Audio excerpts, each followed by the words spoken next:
Mr. Speaker.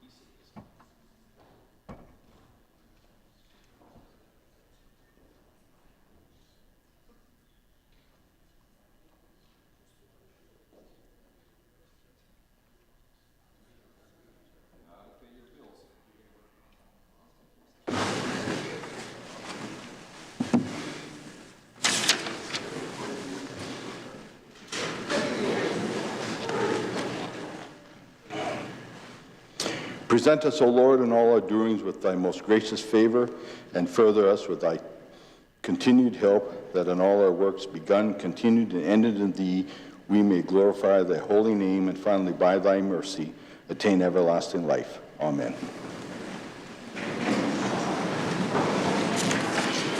Introduction of guests. I recognize the Minister of Government Relations.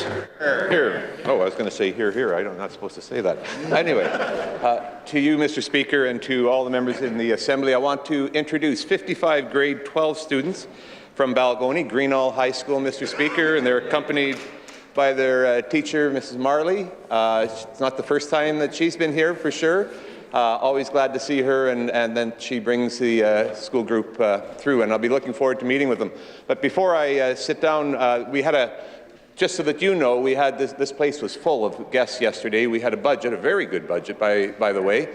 And in that budget, there was some reference to Greenall High School, and that there's going to be a renovation and renewal of the high school there, and that was all part of the budget. So if you think things that happen in this room don't affect you, they truly do, because it did yesterday. And I want to thank the Finance Minister for that, and the Minister of Education. Also, before I sit down, somebody had mentioned in the building that there is a Peyton Hicks in grade 12, and I was supposed to single her out. And doesn't that feel comfortable when you're in grade 12? There she is. And you can thank your aunt for that. Anyway, I'd like all members to welcome the Greenall grade 12s to their Legislative Assembly. Recognize the member from Saskatoon Fairview. Thank you, Mr. Speaker. To you and through you, I would like to welcome Carolyn Brose-Strom, who's seated in your gallery, Mr. Speaker. It's not Carolyn's first time here, but she's here today as an observer to take in the festivities that are question period. Carolyn, many of you will know in this assembly, she is a clinical nursing instructor with the Regina campus of the University of Saskatchewan. She hails from Prince Albert, has been very active in advocacy over the years, and we want to thank her for that work, and I would ask all members to join me in welcoming her to her assembly today. Recognize the Minister of Corrections and Policing. Mr. Speaker, to you and through you, and to all members of the Assembly, I'd like to welcome 48 grade 4 students sitting in the East Gallery today because the West Gallery is totally full. No, there's there too. I think there might be there. Is there some up there too? Well, you're all over the place. Okay. All right. They're accompanied by their teacher, Valerie Chitembe, and Vanessa Sylvester. And I look forward to having a meeting with you following question period this morning. I'd like all members to join me in welcoming these fine kids to their assembly. Here.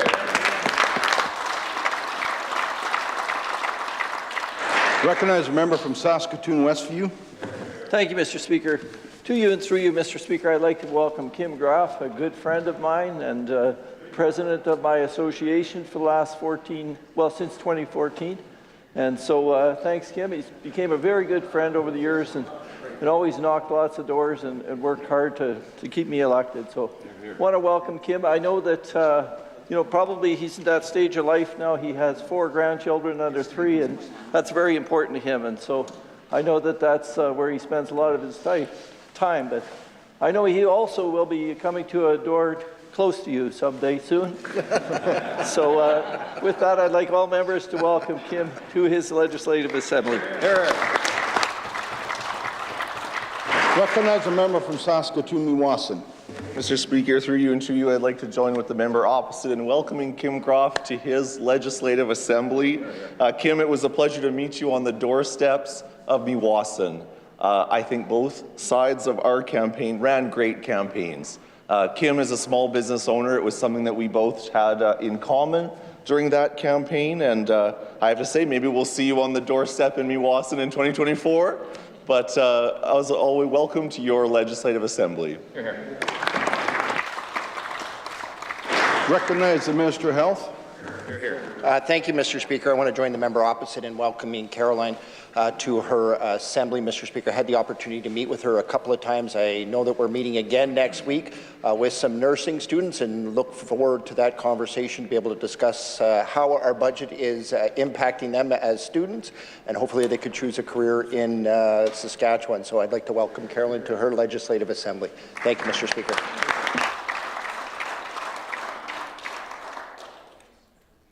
Recognize the Premier. Thank you very much, Mr. Speaker. To you, through you, to all members of this Assembly.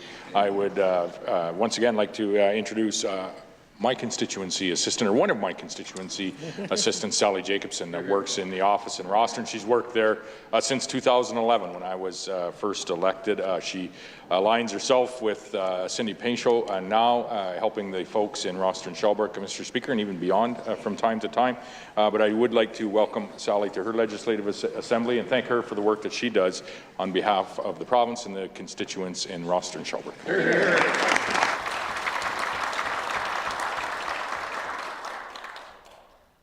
Presenting petitions, I recognize the member from Cannington. Thank you, Mr. Speaker. We, the undersigned residents of the province of Saskatchewan, wish to bring to your attention the following: that the Liberal NDP federal government continues to infringe on the constitutional rights of the province of Saskatchewan and implement policies that are detrimental to our province's economic well-being. That the commitments and actions of the federal government have made the control of Saskatchewan's resource rights unclear. That an unsupportive federal government will continue to impede Saskatchewan's potential to play a global role in providing resources to the world market. We, in the prayer that reads as follows, respectfully request that the Legislative Assembly of Saskatchewan take the following action: to call upon the Government of Saskatchewan to implement Saskatchewan First policies and legislation that will support the development of Saskatchewan as a global supplier of food, fuel and fertilizer without federal infringement on Saskatchewan's constitutional authority. These are signed by residents from Wodonga, Elida, Regina and Alameda. Thank you, Mr. Speaker.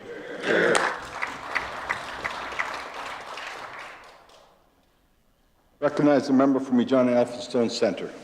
Mr. Speaker, I'm on my feet to present a petition calling on the Saskatchewan government to increase said rates. We saw an increase announced in this recent budget of an extra $1 a day, Mr. Speaker, and this simply was described as one said recipient in articles about yesterday's budget as a slap in the face. I'd like to just read an excerpt from an article about these said increases. Just $30 is basically a slap across the face, Pelletier said. You might as well have slapped us all across the face and said you're getting nothing. Pelletier has been on the said program for about 5 years, she said. She described her life as a daily struggle where she constantly stresses about where her next meal will come from and whether she will have enough money to get her through the month, including paying for personal hygiene products. Sometimes she skips meals so her family can eat, she said. And I hear heckling from the other side, folks who are getting a 3% increase in their salary, but that's not good enough for the good people. Go to your petition quickly, please. We, in the prayer that reads as follows, respectfully request the Legislative Assembly of Saskatchewan call on the government to increase said rates and provide targeted relief to those in deepest poverty, such as single individuals paying market rent. The signatories of this petition reside in Saskatoon, Mr. Speaker. I do so present. Recognize a member from Saskatoon University. Thank you, Mr. Speaker. I rise today to present our petition calling on the Sask Party government to prohibit conversion therapy. The undersigned residents of our province would like to bring to our attention the following. Conversion therapy uses discredited and abusive practices which attempt to actively change sexual orientation, gender identity, or gender expression. The Saskatchewan Human Rights Code names sex, sexual orientation, and gender identity as one of the prohibited grounds of discrimination. The practice of conversion therapy or reparative therapy is seriously harmful to individuals and is opposed by the Canadian Psychological Association, the World Health Organization, and the American Psychiatric Association. The United Nations Convention of the Rights of the Child indicates that children should not be discriminated against based on sexual orientation or gender identity. Mr. Speaker, I'll read the prayer. We in the prayer that reads as follows: respectfully request that the Legislative Assembly of Saskatchewan call on the Government of Saskatchewan to ban the practice of conversion therapy and prohibit transporting youth and adults outside Saskatchewan for such purposes. The signatories today, Mr. Speaker, reside in Humboldt. I do so present. Hear, hear. Recognize a member from Saskatoon-Nutana. I rise again today to present a petition to the Government of Saskatchewan to protect Saskatchewan's water supply. Mr. Speaker, yesterday was World Water Day. World representatives are meeting at the United Nations Assembly in New York to discuss protecting global water supplies. And Saskatchewan is not immune to these global concerns. And protecting source water from contamination from human activity are real present-day concerns. As of yesterday, there were 79 precautionary drinking water advisories and 2 emergency boil water orders in the province.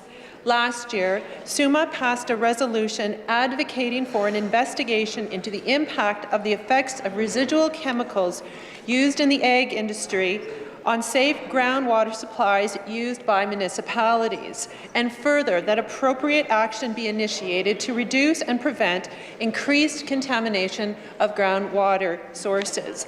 Groundwater supply is also at risk from rampant, unregulated and illegal drainage of cropland that is preventing groundwater recharge in many parts of the province and threatening communities' source water supply.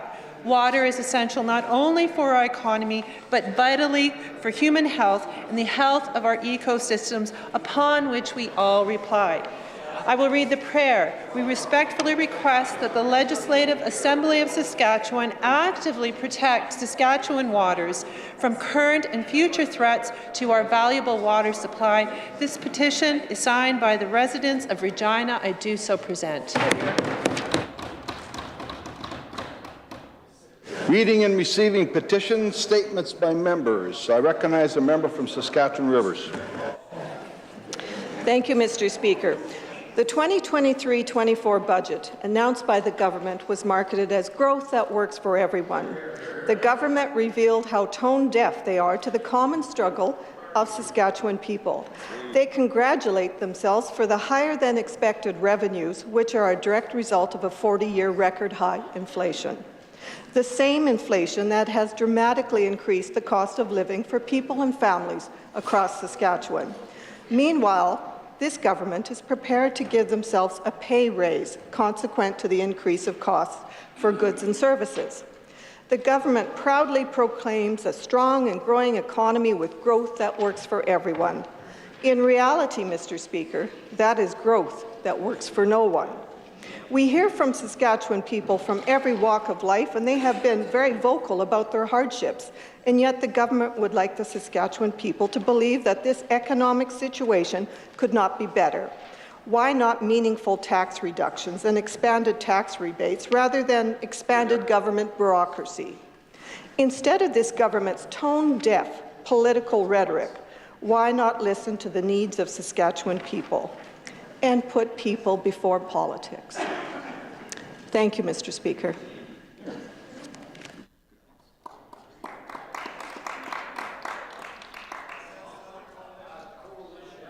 Recognize a member from Saskatoon-Nutana. Mr. Speaker, did you know there are billions of people and countless schools, businesses, healthcare centres, farms and factories that don't have safe water and sanitation systems. Here in Saskatchewan, as of yesterday, there were 79 active precautionary drinking water advisories and 2 active emergency boil water orders in Saskatchewan, some of these dating back several years. Last summer, the community of Manitou Beach felt the effects of having toxic blue-green algae in their lake. Residents and visitors were not only unable to enjoy the lake, the community suffered financial losses as tourists stayed away.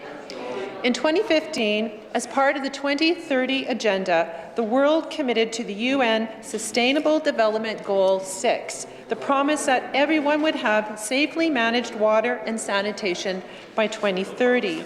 Sadly, the world is off track to meet this goal. This year, on World Water Day, the focus was on accelerating global change to meet this water and sanitation crisis. Water affects everyone in the world, and in order to meet this lofty goal, everyone in the world needs to take action, even in Saskatchewan.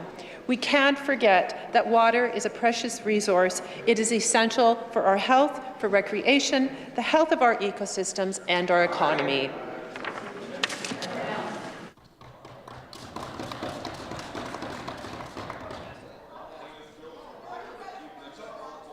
Recognize a member from Regina Pasqua. Thank you, Mr. Speaker. This week begins the month of the Ramadan. Muslims around the world will practice fasting. Mr. Speaker, fasting is not new to the Muslims. It was prescribed in other faiths prior to Islam. Fasting is mandated to all healthy adults only. Eating at dawn time, iftar is at sunset. Ramadan is a very important month for Muslims because fasting is one of the 5 pillars of Islam, where primary task is to concentration in prayers and more charities. Mr. Speaker, praying at regular time plus wake up at midnight and pray. Pray for humanity around the globe. Prayers for end of the wars. Prayer for the peace around the globe. Mr. Speaker, mosques around the world are busy in prayers and iftar.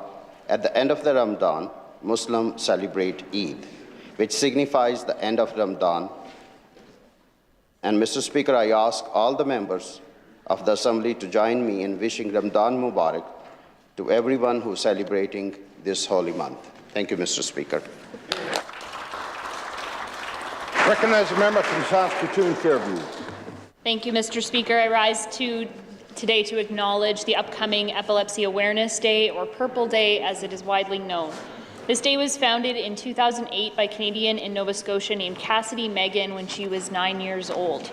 Her intention was to raise awareness about epilepsy through public education and to reduce fear and stigma for those living with the disorder.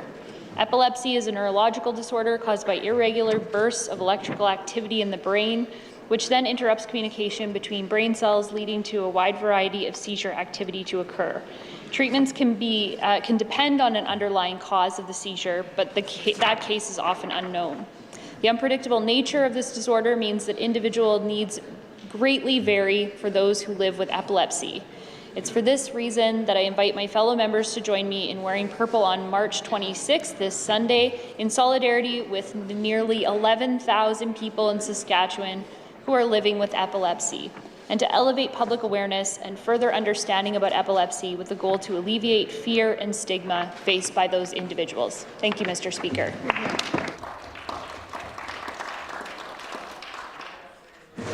Recognize a member from Regina Northeast. Thank you, Mr. Speaker. Today is the 2023 Z99 Radiothon.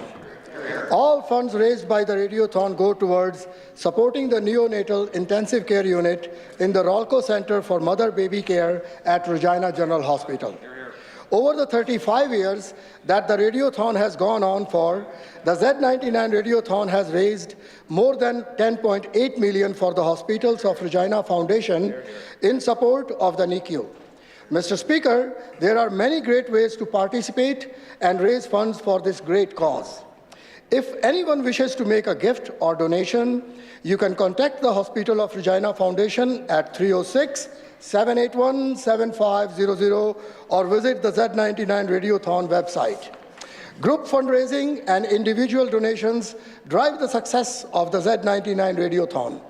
I encourage all residents to pull together to support fellow citizens and save babies' lives.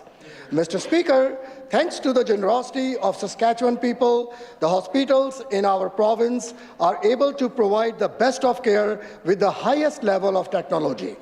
Last year, the Radiothon raised over $400,000. Let's try to beat that record this year.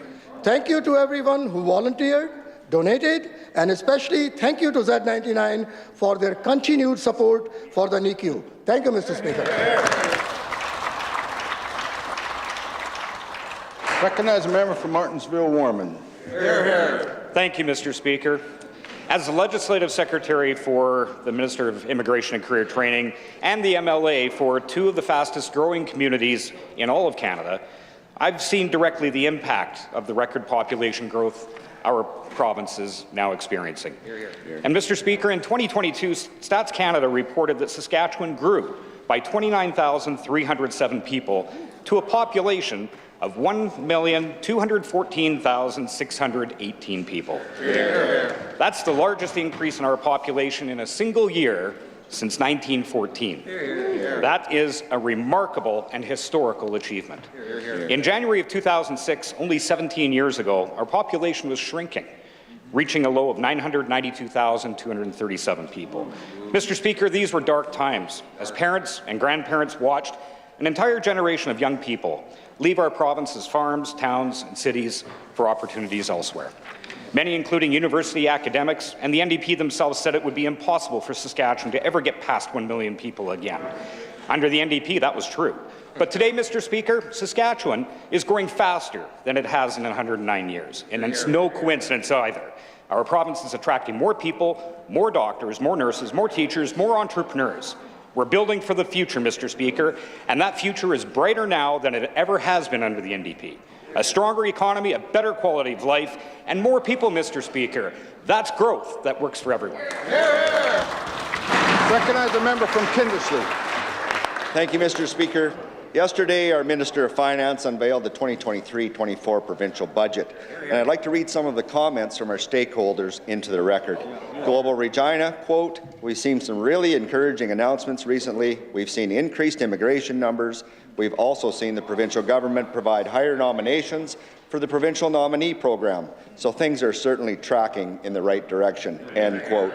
The President of the University of Regina, Dr. Jeff Keshen, had this to say, and I quote, "The budget is exactly what we expected it to be. The government has delivered as they said they would. They have also made a number of strategic investments in the university, such as psychology, nearly $1 million there and another $2 million in nurse training seats expansion. That is really good news for us," end quote. The Saskatoon Chamber of Commerce quoted, "The Chamber applauds the significant paydown of the province's debt and the elimination of the budget deficit for 2023-24. The interest savings on this payment will amount to $44 million in debt servicing costs this year. Overall, the move sends the right message to those looking to invest in Saskatchewan and provide a stable economic climate for businesses already operating here," end quote. Our government is delivering on its promises because that is growth that works for everyone. Question period. I recognize the Leader of the Opposition. During a cost of living crisis, when 55% of Saskatchewan people feel worse off this year than they did last year, how could that tired and out-of-touch Premier fail to deliver any relief at all to Saskatchewan families struggling to make ends meet? Recognize the Premier. Speaker, there's a tired and out of touch party in this assembly. I'm just not sure that they're on the governance side. Mr. Speaker, the fact of the matter is that the governing members, the Sask Party members, most certainly are proud of the budget that was introduced yesterday by our Deputy Premier, our Minister of Finance, Mr. Speaker, and it truly does resemble growth in this province that does work for everyone, Mr. Speaker. There's a 6.7% lift to our healthcare investment in this province, bringing much-needed human resources to the front lines of healthcare centres across the province, Mr. Speaker. A 6.7% lift to our education budget in this budget, Mr. Speaker, funding our classrooms and funding new builds across the province, Mr. Speaker. Mr. Speaker, there are supports in this budget for those that need a hand up in our communities, those that are most vulnerable in our communities, Mr. Speaker. And in addition to all of those public services, a record investment in capital in this province, all the while paying down our deficit, our debt in the province of Saskatchewan. This is a budget truly that does work for everyone, and a budget that the people of Saskatchewan can be proud of. Recognize the Leader of the Opposition. Mr. Speaker, it is so clear that tired and out-of-touch Premier simply doesn't get it. Right. Families are struggling to pay the bills. Grocery prices are through the roof. Gas is back up over $1.50 a litre, but there's nothing for relief in this budget. Nothing at all except the same fee and tax hikes that they brought in last year, and more power and energy bill hikes to come. Now, how is it, after years of tax hikes, this Premier couldn't find one single measure as he sits on a $2 billion windfall? Hear, hear. Recognize the Premier. There are investments. Last year, investments in the affordability tax credit check that was put out. Investments, Mr. Speaker, where we aligned with the federal government to deliver low-cost childcare to Saskatchewan families, many of them young families here in the province, Mr. Speaker. In this particular budget, there's a 6% lift to the social income assistance program in this province, Mr. Speaker, an important lift. There's a 6% lift to the personal care home benefit in this province, pardon me, I'm mistaken. It's a 20% lift to the personal care home benefit, Mr. Speaker, a personal care home benefit that frankly didn't exist under the members opposite, Mr. Speaker. There is a 6% increase to the Saskatchewan Assured Income Disability Assistance Program, Mr. Speaker. Again, a program that under the NDP didn't get a $1 a day lift, didn't get a $1 a week lift, didn't get a $1 a month lift, it didn't get a $1 in 16 years lift, Mr. Speaker, because it didn't exist. It exists today thanks to this government. We've increased it 4 times, a 5th time in the budget yesterday, Mr. Speaker, and we're going to continue to invest in Saskatchewan families, Saskatchewan people, Mr. Speaker, to support them with the services that they expect this government to be providing. Recognize the Leader of the Opposition. Mr. Speaker, it's not just this year that tax and squander Sask Party government has been making life more expensive for years. Right. Since they hiked and expanded the PST in 2017, families are paying almost $1,000 more per year in PST. Mr. Speaker, that is a 70% increase. There are so many of these tax hikes and fees that this tired and out-of-touch government could have rolled back. Mr. Speaker, riders' tickets, kids' clothing, restaurant meals, PST on used cars, the list goes on and on. The question is, why did that Premier choose not to deliver any relief to Saskatchewan families who are struggling with their tax hikes? Recognize the Premier.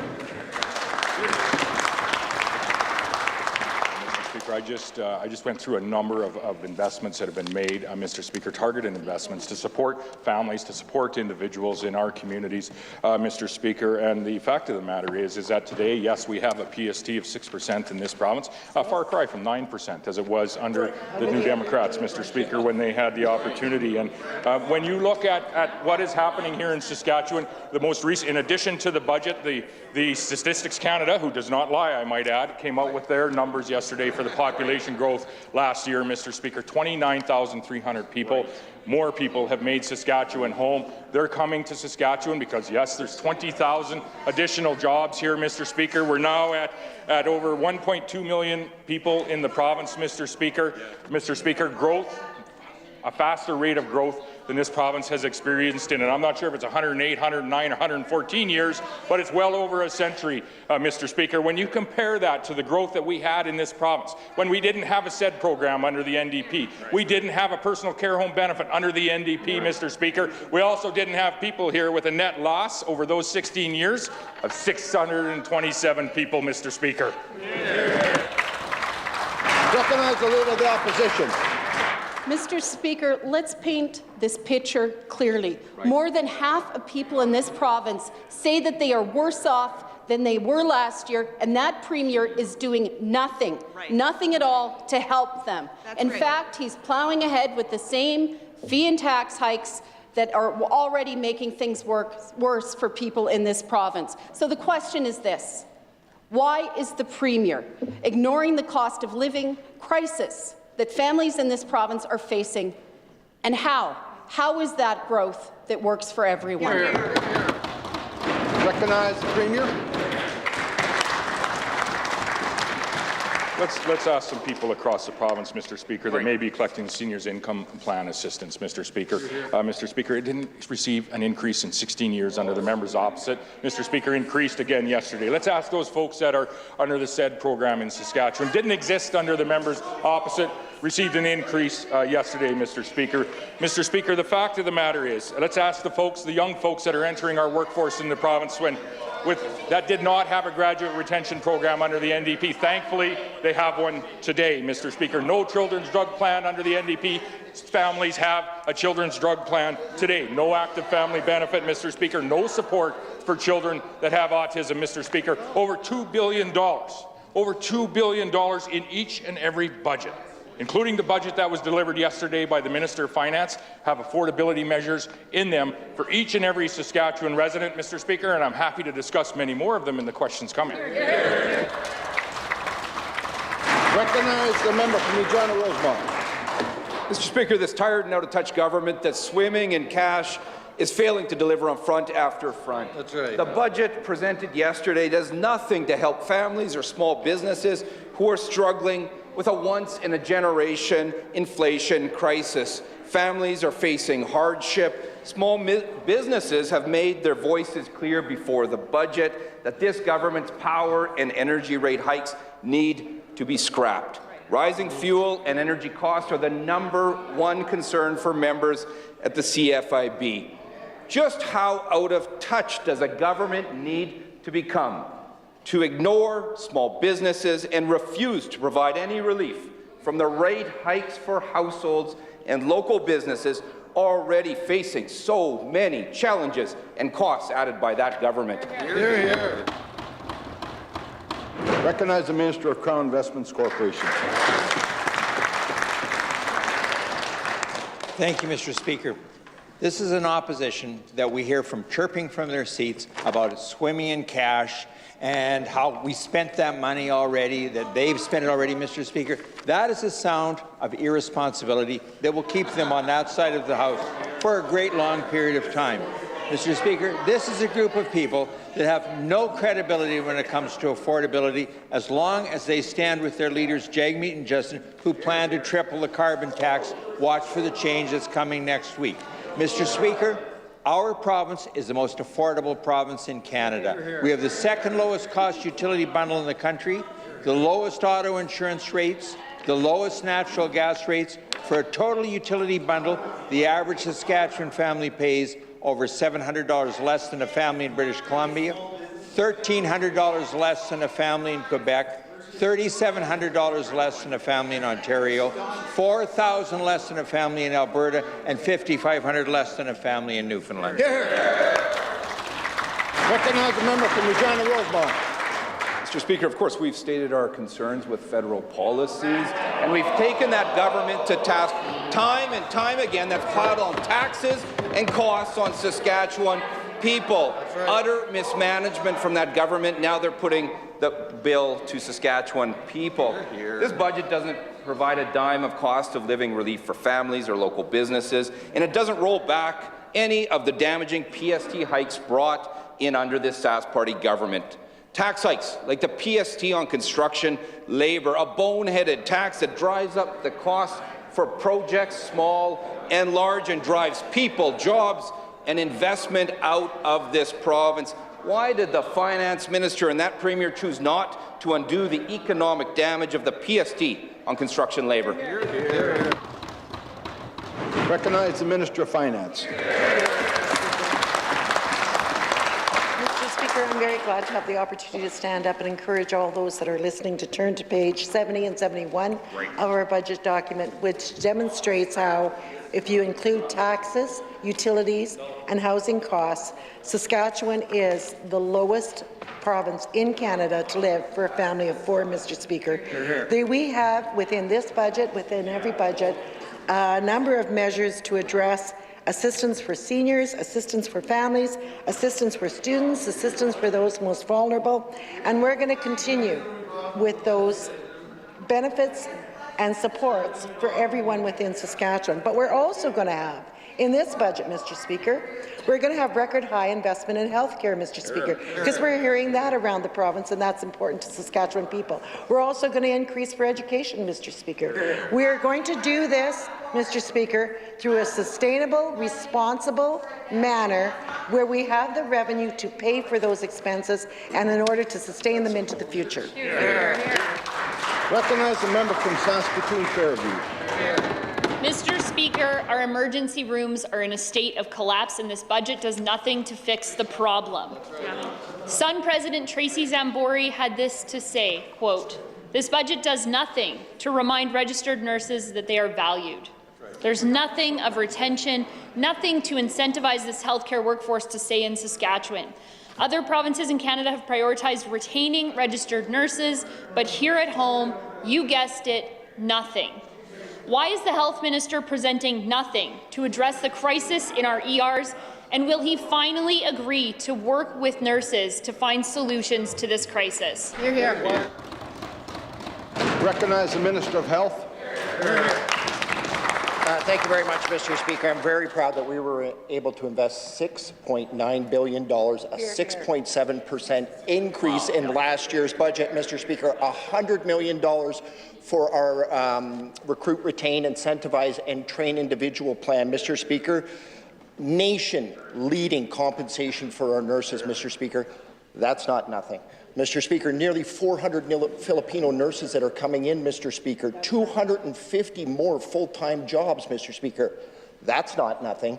Mr. Speaker, up to $50,000 for incentives for nurses in hard-to-recruit areas, up to $200,000 for doctors to be able to get into those areas on a 5-year return to service, Mr. Speaker. That's not nothing. Mr. Speaker, these are significant investments, student loans, bursaries. We are making sure that our healthcare system is secured, Mr. Speaker. For them to say that's nothing, they just weren't paying attention, Mr. Speaker. Recognize the member from Saskatoon Fairview. That's a shameful answer, Mr. Speaker. It's completely shameful. I guess we should just trust the Health Minister, not the nurses who are working on the front lines. Mr. Speaker, this government is failing to deliver on ERs, and they're failing to fix the shortage of family doctors across the province. This budget included nothing for family doctors. There are no new supports to help cover costs, nothing on team-based care, and no progress to fixing the problems with the current model. Why has this tired and out-of-touch government given up on fixing problems in family medicine? Recognize the Health Minister. Thank you very much, Mr. Speaker, and as I said many times in this House, we have a primary compensation working group that is working with the Saskatchewan Medical Association to be able to provide options for payment, Mr. Speaker. We currently have a fee-for-service and salary. Other provinces have moved into this direction, Mr. Speaker, and we're having a look at it. Nobody has said that we're not, Mr. Speaker, but what they continue to dismiss, Mr. Speaker, is the 170 doctors that we have brought into this province in the last 18 months, the 98 nurses that we brought in December. We have more coming in April, Mr. Speaker. We're out there, the Minister of Rural and Remote Health and myself are out there talking to these frontline healthcare workers. We toured all of the majority of these healthcare facilities in the summer, Mr. Speaker. That was the information that we took to develop the plan that we brought out in September, that we've budgeted for this year, and that we're going to operationalize the rest of this year. Thank you, Mr. Speaker. Recognize the member for Saskatoon Fairview. Mr. Speaker, other provinces are moving quickly on this. This minister's conversations are getting us nowhere. After the budget came out yesterday, I spoke with a family doc to see what she thought. She told me that it left her hopeless. And she's made the choice to leave family medicine as a result of this government's lack of action, as a result of what she heard yesterday. She told me that the fee-for-service model, quote, incentivizes me to provide a service, not to provide care. Exactly. But there's nothing in this budget that shows that this government is even interested in fixing these problems. What does the minister have to say to family doctors who are going to stop practicing altogether because of their failures? Hear, hear. Recognize the Minister of Health. Hear, hear. Mr. Speaker, I just categorically reject the question. I'm meeting with the family physicians tomorrow in the Saskatchewan Medical. If they were paying attention, Mr. Speaker, not heckling, I'd let them know I am meeting with the family physicians tomorrow. I'm also meeting with ER nurses from St. Paul's tomorrow to be able to discuss some of the things that are in this budget, Mr. Speaker. But the rhetoric that they're putting out there and continuously running down our healthcare workers that have done an amazing job over the last few years, continue to do an amazing job, this budget is able to support them. This is a 6.7% lift, Mr. Speaker. I've talked to the previous health ministers and they were wishing that they got a 6.7% lift, Mr. Speaker. We've been able to deliver it for the people of Saskatchewan, almost $7 billion invested, Mr. Speaker. This is a budget that's going to help out our healthcare system. Thank you, Mr. Speaker. Recognize the member from Saskatoon Eastview. Mr. Speaker, this government is absolutely failing to deliver when it comes to supporting education in Saskatchewan. Sure are. And yesterday's budget is just the latest example. The president of the Saskatchewan School Boards Association said that this budget falls short. I'll quote her directly. It does not provide boards with the investment that is needed, and it doesn't even come close to providing what's needed for covering inflationary expenses. Right. Mr. Speaker, why is this tired and out-of-touch government shortchanging public education in our province again? Recognize the Minister of Education. Thank you very much, Mr. Speaker. Mr. Speaker, this budget includes $3.1 billion for education in the 23-24 budget. Mr. Speaker, that's an increase of 6.7% or $192.8 million, Mr. Speaker. This compares, Mr. Speaker, this is $1.94 billion in education budget, Mr. Speaker, compared to the last budget of the NDP government, Mr. Speaker. Mr. Speaker, it includes nearly $2.1 billion in operating funding, Mr. Speaker, $49.4 million for boards, Mr. Speaker, to deal directly with enrollment growth, record enrollment growth that we're seeing in this province, Mr. Speaker. It includes for inflationary pressures, Mr. Speaker, as well as includes for things like CPP and EI enhancements that the boards are going to be facing because of changes at the federal level, Mr. Speaker. On top of that, it's $50 million in preventative maintenance, Mr. Speaker, and nearly $150 million for 30 projects across the province. Recognize the member from Saskatoon Eastview.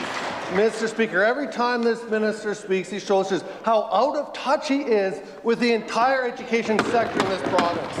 Because it's not just boards who are calling this government out for its failure to invest in public education. Teachers are also speaking out about how this tired and out-of-touch government is failing our students. Samantha Beacott, president of the STF, had this to say after the budget yesterday. I'll quote her again directly. I have heard the Premier say that you can ignore reality, but you can't ignore the consequences of reality. And the consequences that our students are going to have fewer supports in school to ensure their success. Mr. Speaker, what does the minister say to the parents of students who stand to lose their supports because of his choice to fail to provide adequate investment in public education?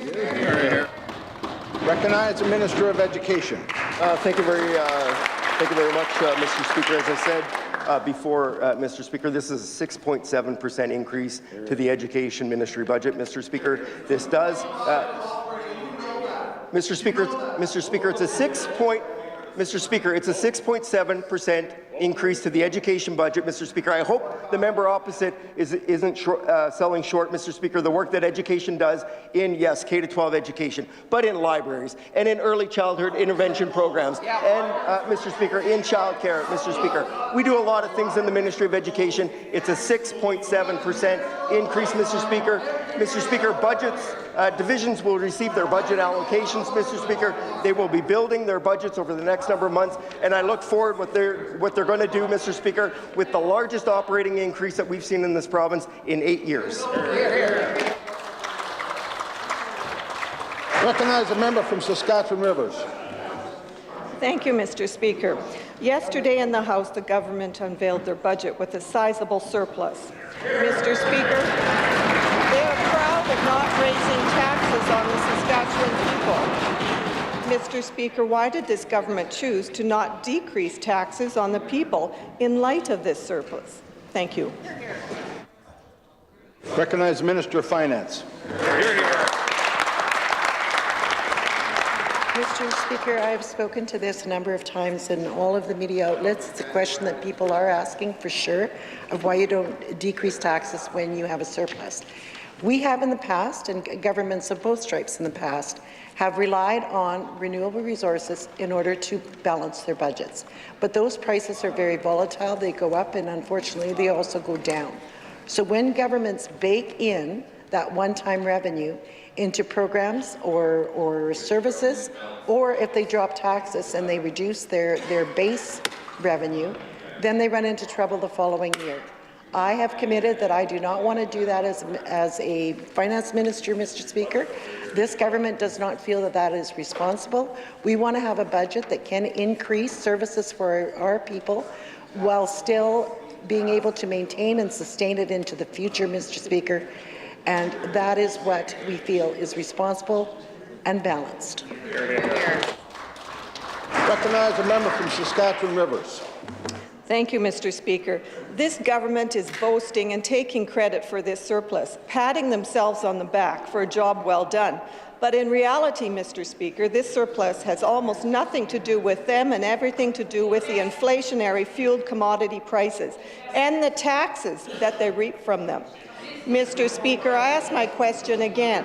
Why did this government choose to not decrease taxes to help alleviate the cost of living pressures on Saskatchewan people? Recognize the Minister of Finance. It's interesting, Mr. Speaker, that the member opposite is now adopting the NDP talking points. That is rather special. She's basically cut and pasting you guys. New coalition. But it's the same answer, Mr. Speaker. You have to have base revenue. The province has three sources of revenue. It's resource revenue, it's taxation, and it's transfers from the federal government. That's our three sources of revenue. We have to have, we have a general idea what the transfer will be from the federal government, and we have to set a tax base in order to maintain and sustain in a responsible manner for our services going forward. And we try to keep over-reliance on resource revenue because those prices will fall. And we're going to stick to that principle because we think it is balanced, measured, and responsible. Recognize the member from Saskatchewan Rivers. Thank you, Mr. Speaker. Obviously, this government is not listening to the people. Why won't this government recognize that it's profiting off the plight of the people? This government knows the dirty secret of their budget. The whole province knows where this surplus came from. They felt it came out of their pocketbook, Mr. Speaker. This windfall came at the expense of the cruelest tax of all, the inflationary tax. Why won't this government, at a minimum, give back to the people 1% of the PST across the board? Thank you, Mr. Speaker. Recognize the Minister of Finance.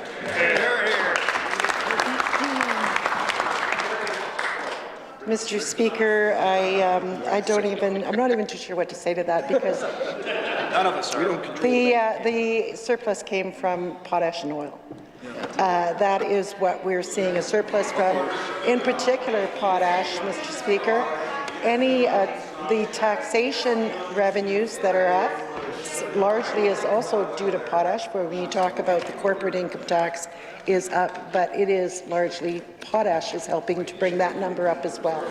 It is a good indicator that our economy is strong and it is resilient, and we're going to do whatever we can to keep that economy growing in this province, because that is what is going to help fund services for the people of Saskatchewan, is keeping the economy growing, and that's growth that will work for everyone.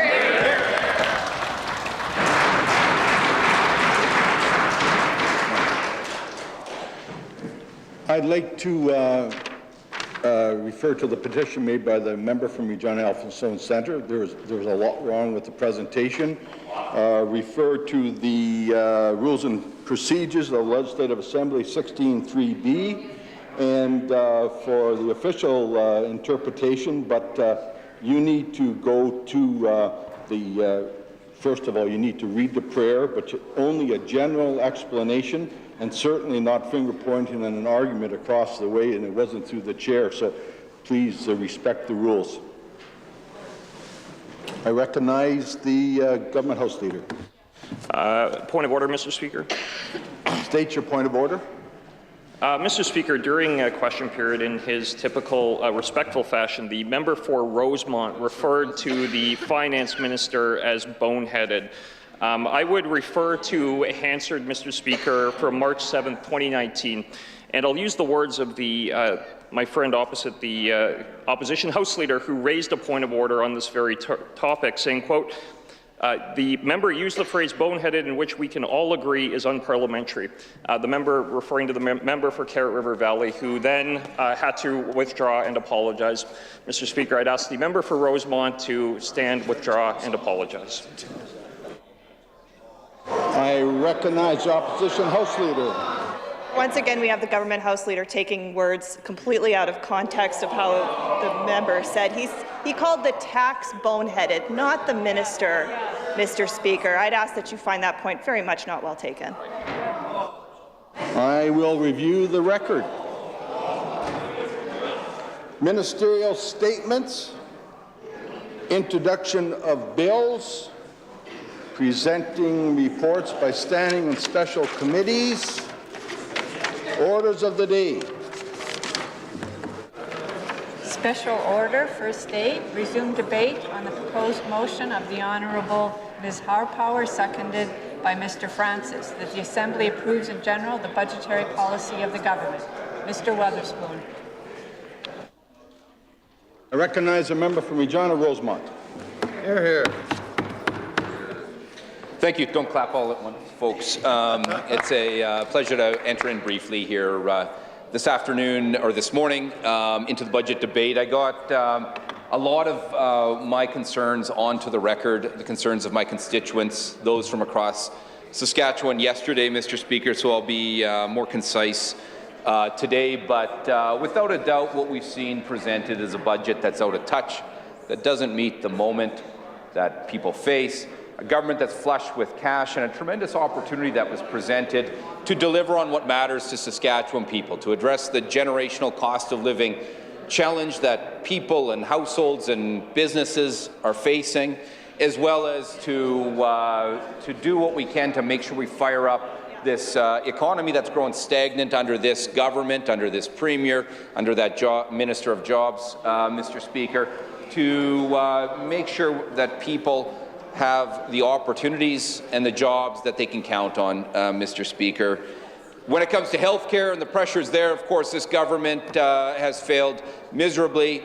They've treated this sector with disrespect, Mr. Speaker. They've presided over massive waits at ERs, Mr. Speaker, hospitals that have been put on bypass, ERs that have been shut down, Mr. Speaker, in a situation where many people can't access their doctors. And the way they've gone about it, Mr. Speaker, is to bring about, yeah, sure, cuts, Mr. Speaker, on different fronts, but also disrespect, Mr. Speaker, and that's just so damaging and goes no distance to being able to build the conditions and the teams that will allow us to recruit and retain health professionals and workers to make sure that Saskatchewan people have the health care they need when they need it, where they need it, Mr. Speaker.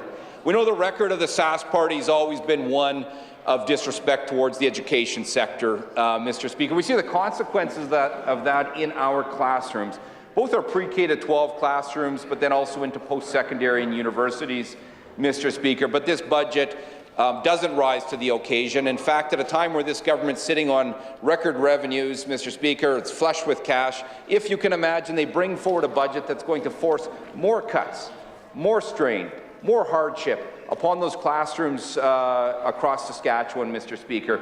We owe it to the kids of today to ensure that they can live up to their full potential. Education is a key foundation in that, Mr. Speaker. And when they live up to their full potential, then this province can live up to its full potential as well. This is a short-sighted, damaging approach of this government that limits the potential of young people, limits the potential of this province, and hampers our future and hurts our finances and our economy into the future, Mr. Speaker, because all of these things connect directly back to our labour force and making sure people are able to pursue their studies, pursue their dreams, and advance, Mr. Speaker. I want to also just touch, Mr. Speaker, on a couple specific local things. I want to give a shout out, as most people do, to their families in this. I want to say shout out of love and thanks to Steph and William and our extended families that are all a part of the work in here and the service, Mr. Speaker. I want to give a shout out to Jennifer Morin in our constituency office for serving the good people we represent, Mr. Speaker, and helping at times in situations of crisis and that are emergent, Mr. Speaker, and always advocating for those that need help, Mr. Speaker.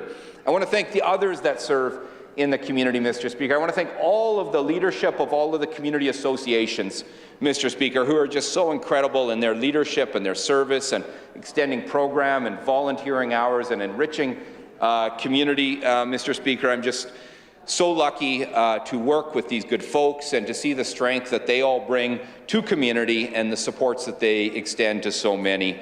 I think of all the good folks that I represent across the communities of Rosemont and Mount Royal and Norman View West and Prairie View, Mr. Speaker.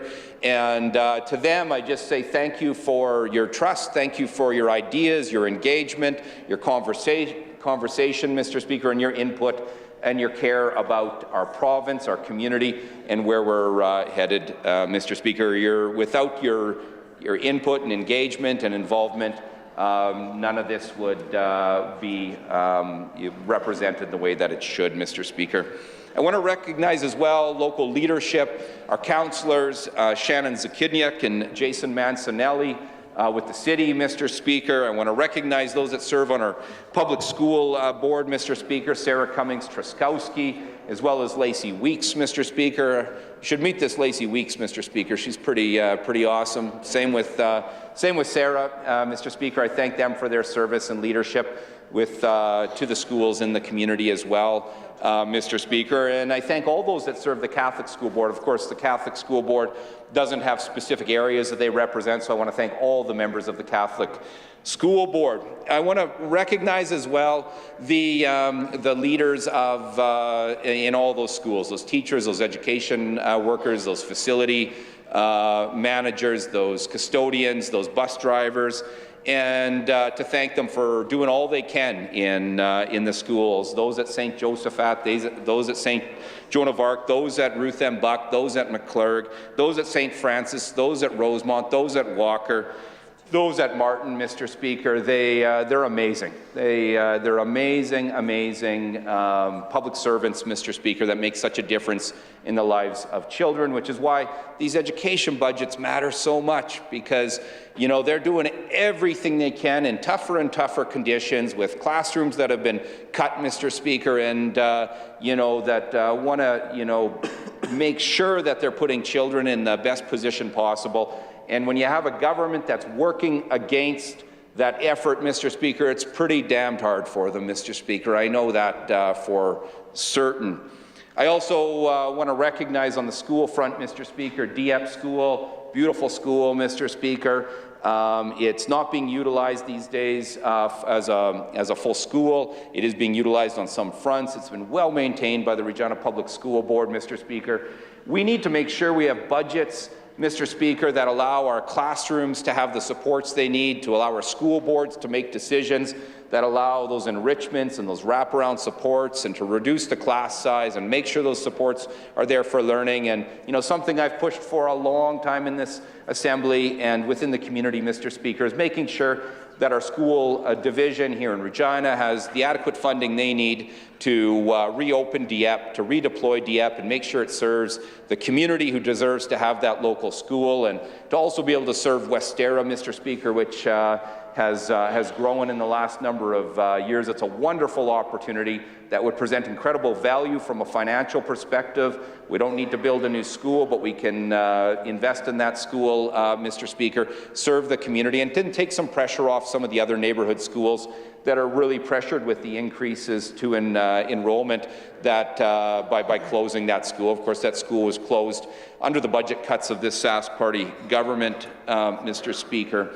On health specifically, I want to continue to push for the something that's been disregarded and not acted on for so long, and that's Pioneer Village and its replacement, Mr. Speaker. We have a government that's flush with cash, that's been so over the years, that's just slow-walked this while so many seniors have been impacted, so many that in care, Mr. Speaker, and it's critical that that facility be replaced with public spaces, Mr. Speaker, and making sure those options are there, and making sure we have those other supports as well, Mr. Speaker, for our seniors. Sure, on the cost of living side, which seniors often get hit so hard because of the fixed income, Mr. Speaker, but the power bill, of course, just keeps going up under this government, the energy bill, the taxes, they all come, the grocery bill is just so hard for so many.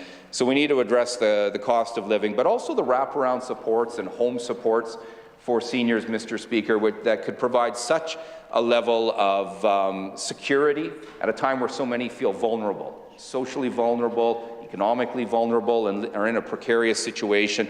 This is something that would provide independence and health and financial improvements for people, and it's common sense. It's a wiser way to go at some of the challenges we face as well. I need to mention, of course, and I went into this yesterday, but accessing a local doctor shouldn't be the task that it is. It is so hard for so many young families or others that have lost a doctor to find one, Mr. Speaker. We owe it to Saskatchewan people to make sure that they can access that doctor. We need to make sure when they roll into the ERs, Mr. Speaker, where those healthcare teams and doctors and professionals are working so hard, that there's not hours of waits, Mr. Speaker, because of inadequate support and disrespect by this government, Mr. Speaker, but that they're met with a timely response, that when minutes matter in someone's life, Mr. Speaker, that they have the supports they need when they need them, Mr. Speaker. On health, I also want to touch on the sad and tragic reality that plays out around mental health and the broken system there, and the failed response around addictions, Mr. Speaker, treatment and harm reduction, a government that has not come forward with meaningful solutions here, Mr. Speaker, and sadly far too many that are facing a challenge from a mental health perspective or an addictions perspective are not able to access the care they need when they need it, Mr. Speaker. And I can't stress enough on this front, Mr. Speaker, that if someone's dealing with a mental health emergency, or if they're at a place with their addiction, Mr. Speaker, where they're looking for a path forward, where they're looking for help, they need it then, Mr. Speaker. They don't need long delays. They don't need waits. They need it then, Mr. Speaker.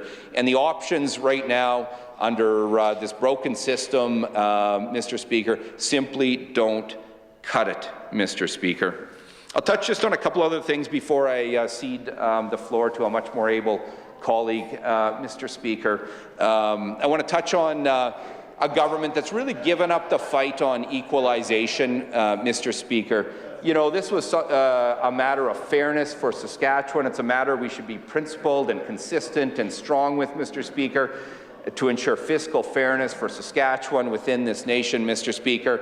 This Premier, and frankly the one before it, Mr. Speaker, threw in the towel on equalization a long time ago, Mr. Speaker. And this was this is an important matter for Saskatchewan. It's to the tunes of hundreds of millions of dollars, Mr. Speaker, but the only way we're going to fix equalization and ensure fairness for Saskatchewan and to improve our fiscal foundation as a result, Mr. Speaker, is by consistent, principled presentation and effort, Mr. Speaker, and we see none of that from this government, Mr. Speaker. And that's too bad, because, certainly the NDP government previous, Mr. Speaker, fought hard along with working with Saskatchewan people and other provinces on this front, and it's a fight that shouldn't be given up, Mr. Speaker. There's a round of renewal coming up, Mr. Speaker, but, this government is nowhere to be found in advancing the interests of Saskatchewan on this front. I want to touch on a couple of my critic areas briefly, Mr. Speaker. When it comes to connectivity, Mr. Speaker, this is something that's so important to Saskatchewan. It could be transformational to the economy and certainly the community and the economy of many regions, Mr. Speaker. In 2023, connectivity by way of high-quality internet and cell coverage is not a luxury, Mr. Speaker. It's an essential service. It's critical for business and agriculture. It's critical to secure investment. It's critical to just basic quality of life and safety and security, Mr. Speaker. And that's why we've been pushing this government so hard to take this on as the priority it should be, to connect rural and northern Saskatchewan, our towns and our villages and our First Nations and Métis communities, Mr. Speaker, and our farms, Mr. Speaker, to make sure we have that connectivity. This is a government that's all talk on this front, Mr. Speaker. If we wanted to be meaningful on this, this government would have taken us up on our call a long time ago, and along with that call that came from others, such as the agricultural producers and those through SARM, Mr. Speaker, our rural municipalities, and that would be to scrap the dividend from SaskTel at this time, to ensure that that dividend gets invested and leveraged now to make connectivity happen. Instead, we see a government slow walking it, certainly representative of a government that's fallen old, out of touch, and is growing old and tired, Mr. Speaker, and people deserve better on this front. I want to touch on agriculture. We have a government that finally signed on to some improvements on agri-stability. Of course, we pushed hard for that. Mr. Speaker, pushed this minister. He, delayed action, actually blocked action from happening on this front for a number of years. The agricultural community was united, Mr. Speaker. The federal government was there with their dollars, but this government blocked that action, Mr. Speaker. And as a result, during the drought year of 2 years ago that impacted so many, they left producers really high and dry, Mr. Speaker. Now we see the improvement on the compensation rates that we've been calling for. That's good, Mr. Speaker. Long delayed, though, and certainly many suffered losses as a result. But we also need to improve and ensure equity and fairness on the livestock side, Mr. Speaker. And we have livestock producers and beef producers across Saskatchewan that are struggling. We see a beef herd that's in great decline, Mr. Speaker. We hear of ranchers and operations that are having to shut down and sell off those genetics and that herd that they've built over generations, Mr. Speaker. And it's a devastating thing for those ranchers and those livestock producers, and it's devastating for our province as well, Mr. Speaker. We produce the best beef in the world, Mr. Speaker, and livestock producers play such an invaluable role in being stewards of the land, stewards of the grass, Mr. Speaker, as well, and sequestering carbon and protecting wetlands, Mr. Speaker. It is not in our interest, Mr. Speaker, to see this industry decline and to suffer. It's not in our interest, Mr. Speaker, to be putting ourselves in a position to be importing beef from around the world. It should be right here in Saskatchewan, Mr. Speaker, and we should be proud of that, and we should be growing it, Mr. Speaker. We need equity on the livestock price insurance program, Mr. Speaker. Just like on the grain side, where the federal and the provincial governments cost share on the premiums, that has to be offered up as well as a commitment and a backstop to our livestock producers. And we also need to make sure that we ensure fairness around meat pricing for our livestock producers and for consumers, Mr. Speaker. A government that has washed their hands of taking meaningful action and investigating this, Mr. Speaker, to address the anti-competitive meatpacking industry that's consolidated and out of province, Mr. Speaker, and that prevents livestock producers from getting a fair price, Mr. Speaker, at a time where they're facing lots of challenges, Mr. Speaker, and that impacts consumers, of course, as well. Anyone that gets to the meat aisle or the meat counter, Mr. Speaker, knows the reality on this front. Sadly, there's not a correlation that those high prices are ensuring our beef industry is in good shape and our producers are getting a fair price. It's not on. We need a government to, not dismiss this challenge, but be willing to roll up their sleeves and lean into the anti-competitive meat packing industry for the interests of Saskatchewan, both producers as well as consumers. Mr. Speaker, a couple last pieces before I cede the floor to a much more able colleague, Mr. Speaker, who's frankly brilliant, Mr. Speaker. But, I want to touch as well just on the importance of this government finally addressing the challenge that producers have had with respect to the carbon tax, Mr. Speaker. Of course, they pay the price on this front, Mr. Speaker. They've been stuck doing so for now quite a few years, Mr. Speaker, and this government, Mr. Speaker, has failed them. We've been pushing hard to exempt grain drying, of course, Mr. Speaker, and much more than that, Mr. Speaker, we've been pushing this government to make sure that there's recognition, compensation by way of a rebate or offset or a structure that works, an offset that works, to recognize the role of producers as environmental stewards, Mr. Speaker. Their work in sequestration, Mr. Speaker, their work in grasslands and wetlands, and how invaluable that is, Mr. Speaker, and its meaningful impact around sequestration of carbon, Mr. Speaker. We've got, I think I'll leave it there. I've got a few other things that we could touch on, but I know I'm getting, I think, a couple on both sides of the House telling me to wind her up here. But we've got an amazing province, Mr. Speaker. I'm so thankful to serve the good people I serve. I'm so thankful for their support and engagement, Mr. Speaker. And I'm also so thankful for our wonderful, wonderful province, the leaders and the people in all industries, from producers through to industry, through to the workers, Mr. Speaker, for their engagement with us in all corners of this province. It's our efforts to always build towards that bright future that everyone deserves in Saskatchewan. We had a heck of an opportunity in Saskatchewan right now. People and workers and businesses are doing their part. It's this government that's not holding up their end of the bargain. This budget presented an opportunity, one that's once again squandered by this government, Mr. Speaker, that just simply doesn't meet the test, Mr. Speaker. It doesn't rise to the reality that people are facing. Cost of living, jobs, health care, and the economy, or our classrooms, Mr. Speaker. So with that being said, I will look for my motion that I wrote this morning, and I've got my House leader is amazing, Mr. Speaker. She's always there to help me, because often I'll lose my motion while I'm speaking here. So at this time, Mr. Speaker, I will move the following: that all the words after assembly be omitted and inserted with the following: does not approve the budgetary policy of the government because it fails to provide cost of living relief for families, fails to make needed investment in health care and education, and further, that the Assembly has lost confidence in the government. I so move. Hear, hear.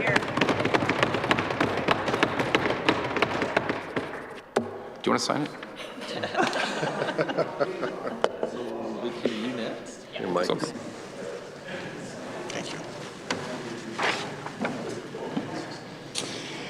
Moved by the member from Regina Rosemount and second by the member from Saskatoon Fairview, that all the words after the assembly be omitted and inserted with the following: does not approve the budgetary policy of the government because it fails to provide cost of living relief for families, fails to make needed investments in health care and education, and further, that the Assembly has lost confidence in the government. Is the Assembly ready for the question? I recognize the member. I recognize the government Deputy House Leader. Thank you, Mr. Speaker. Point of order. State your point of order. Mr. Speaker, when the member from Rosemont was giving his reply to the budget, He called the Minister of Trade, Export and Development the Minister of Jobs. Mr. Speaker, I let it slide yesterday. This is something that you have already ruled on and said it was out of order. The members opposite continue to thumb his nose at you by disrespecting your previous ruling, and I would ask that he stand in his place and apologize if you see fit. You're going to be the strikeout king. Recognize a member from Regina Rosemont. I didn't know you're offended by that. Yeah, I'm perplexed, but I will withdraw and apologize for referring to him. That's it. I recognize the member from Saskatoon Fairview.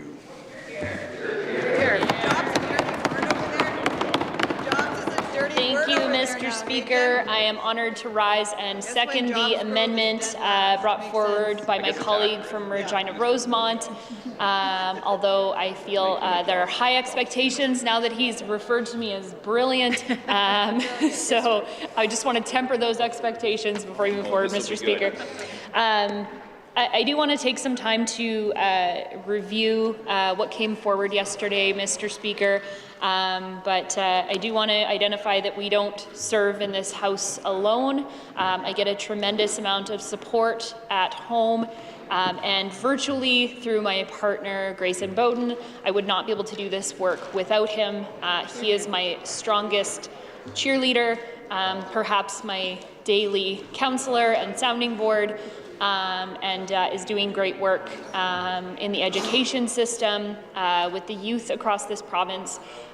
So I do want to thank him dearly for his unwavering support over all of these years, including his lack of enthusiasm when I first told him that I was interested in running and we were dating at the time, but he has been along for the ride and such a trooper throughout all of this and has really taken up the torch of advocacy himself, and is someone I care deeply about and respect more than I can really express here, Mr. Speaker.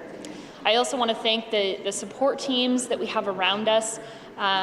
In particular, as a member, I rely very heavily on my constituency assistant, Twyla Harris-Nasiri. I've been so happy to have her back in the office after she returned from mat leave this year, and to meet her little boy.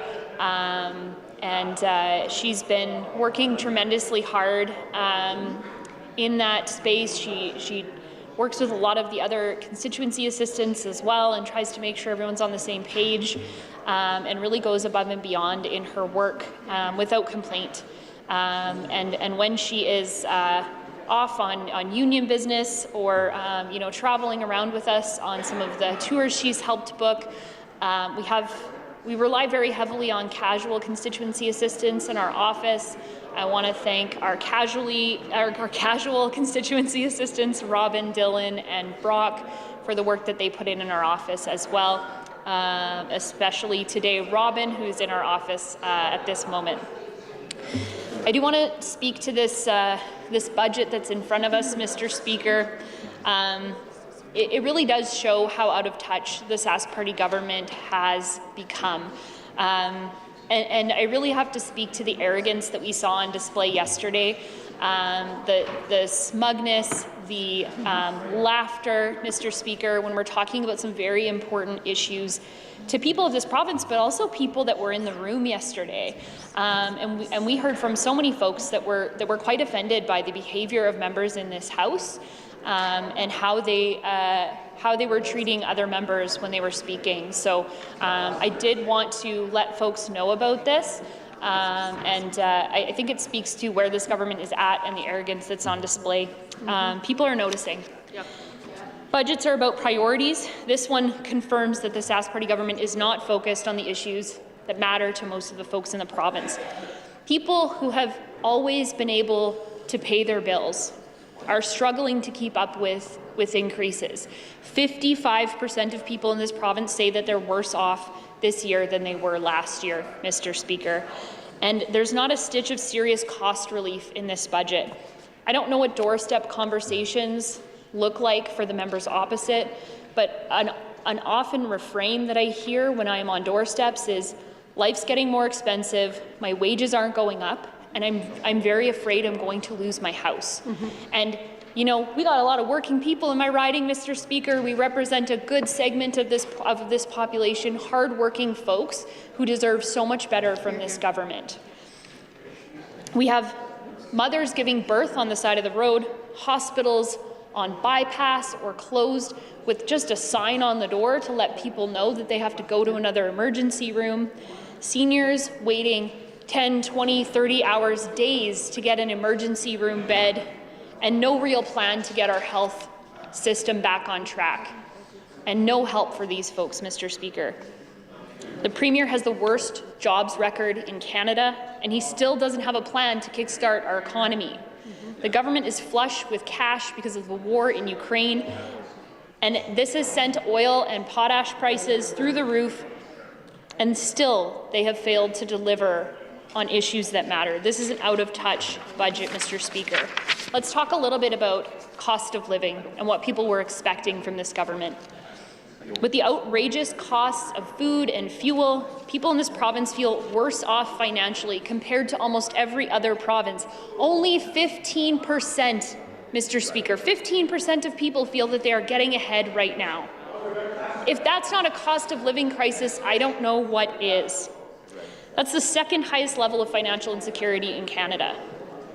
And we feel that as we talk to people, as we hear from people, and I don't know how the members opposite don't feel that. I don't know how they don't get these. I know that they get these stories in their offices. I know that they have constituents, because a lot of their constituents, all our constituents call lots of offices, right? We have an idea of what comes into their office. So if they do know that these are the struggles that people are facing, then why aren't they addressing them, Mr. Speaker? And if they don't know, why don't they know, Mr. Speaker? They need to be more in touch with what people are going through. Instead of plowing ahead with their 32 taxes and fees from last year and their higher energy and power bills, Mr. Speaker, they could have been making choices that make life more affordable for the people of this province. Power bills raised 3 times during a cost of living crisis, a generational cost of living crisis, Mr. Speaker. Energy bills raised, Mr. Speaker. We have called for these raises in rates to be eliminated, and we hear nothing from this government. No new tax relief, no power bill relief, no relief from crushing cost of living, and they're making life more expensive for people in this province. 20% of Saskatchewan kids are living in poverty. Kids, Mr. Speaker. And instead of launching an investigation into food pricing, instead of taking these measures, they're creating a new tax collection agency. They're creating a marshal service. They're implementing things that are pet projects for them that people haven't asked for, Mr. Speaker. That's where the money is going. But what more can you expect from an out-of-touch finance minister who will fire up a jet to go to North Battleford for lunch, Mr. Speaker? I heard the finance minister on the radio this morning being asked straightforward questions about cost of living relief. She had no good answers, Mr. Speaker, about what is in this budget and why, when they can't even spin something, Mr. Speaker, you know it's bad news. She had no good answers. It rings hollow for everyday folks who are just trying to get by. I'd be remiss if I didn't talk about health care in this budget, Mr. Speaker, as the health critic.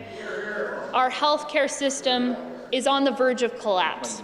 This government's health plan is still 1,000 workers short, and they know that because the provincial auditor did a thorough investigation of this at arm's length. This is her responsibility, is to look at these things, and it's like they go along as if they've never heard that there were any problems or concerns. In fact, they sit around talking about how this is the most ambitious plan in the nation. I don't know a single other person aside from those members opposite who has ever said this. And I get a lot of diverse viewpoints that come to my office, Mr. Speaker, and a lot of folks that talk to me about health care, but not a one of them has ever said this. Not one. Patting yourselves on the back, the display of arrogance from this government is appalling. You're here. The budget doesn't address the crisis in our emergency rooms.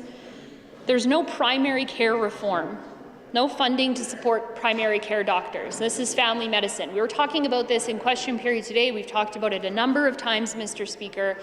The Minister of Health has been sitting on this for months. He has known for months what the doctors want.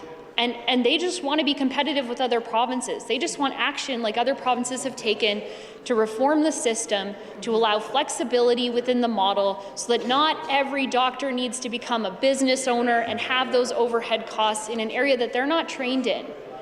They want some ability to provide care for their patients, not just a service, Mr. Speaker. And we've stood with nurse practitioners to talk about the role they could play, the fact that there are nurse practitioners in this province right now that are not practicing, that can play a very key role. And this is what the doctors are asking for, is team-based care. That can include doctors, nurse practitioners, a whole host of healthcare providers, including counselors that can provide mental health services, Mr. Speaker. They brought forward a Grow Your Own program to be able to have nurse practitioners from a local area represent that area. We hear nothing from this government on that, Mr. Speaker, slowly dragging his feet while people don't have access to a family doctor, while people can't get the care they need. Situations get worse and they end up in our overcrowded emergency rooms, Mr. Speaker, waiting days for beds. It's completely unacceptable. But what does this budget have? Not much for targets, not much for timelines, not much for substance. This out-of-touch budget won't help women who are giving birth on the side of the road, Mr. Speaker. It won't help seniors that are waiting 10, 20, 30 hours, days in the emergency room to get a bed. But what more can we expect from this government, who referred to the Regina General Hospital being on bypass? The Regina General, Mr. Speaker, as ebbs and flows. He dismissed this as ebbs and flows and treated it like it's business as usual, completely unacceptable, Mr. Speaker. And I see the eye rolling and the hums and haws every time we talk about the president of the Saskatchewan Union of Nurses, Mr. Speaker, as though this is business as usual. I have not heard the president of the Saskatchewan Union of Nurses speak out in this way before. This is unprecedented. This is unprecedented, Mr. Speaker. They are irresponsible to dismiss it. They're warning of collapse. They're saying that the time has come and that action needs to be taken now. And they're providing solutions, Mr. Speaker. How stubborn do you have to be to not listen to these folks and to work with them? And we're hearing about these and so many more concerns as we talk to people across the province, hearing about healthcare solutions. In our travels, we hear from folks who feel that their local voices have been completely left out of the equation, that they don't have any real dialogue, any real conversations with the Minister of Health or the Minister of Rural and Remote Health, that they simply don't care. They feel that their voices are not being heard and they're not being propped up. And as a result, they've invited myself, the Leader of the Opposition, the member from Saskatoon Eastview, out to their communities to hear them out. When we were invited out to Delisle, Mr. Speaker, we showed up. We showed up, we heard from those folks, we brought forward solutions, we talked about the things that need to happen, and still we get nothing from the Minister of Rural and Remote Health. Mr. Speaker, people are tired. They're tired of this out-of-touch government, and it's showing, the cracks are showing in healthcare. They're not cracks, it's a flood, Mr. Speaker. No commitment to community health advisory networks, which were promised at the time of amalgamation to ensure that local voices would be heard in healthcare. It's one simple thing that this government could do to ensure that local voices are heard. Instead, the Minister of Health talks about, oh, I had a conversation with someone on my way home. Is every healthcare worker in the province going to be privy to his personal cell phone number so that they can call him up when they have a concern? These systems exist for a reason, Mr. Speaker, so that those voices can be heard, not someone who's lucky enough to have the Minister of Health's phone number. Yep. Mental health and addictions, Mr. Speaker. I know we can all relate to the fact that we're not feeling better off after the pandemic here. A lot of folks are feeling worse off. and the pandemic has exposed a lot of lack of services that exist. It's been hard on people across the province, across the board.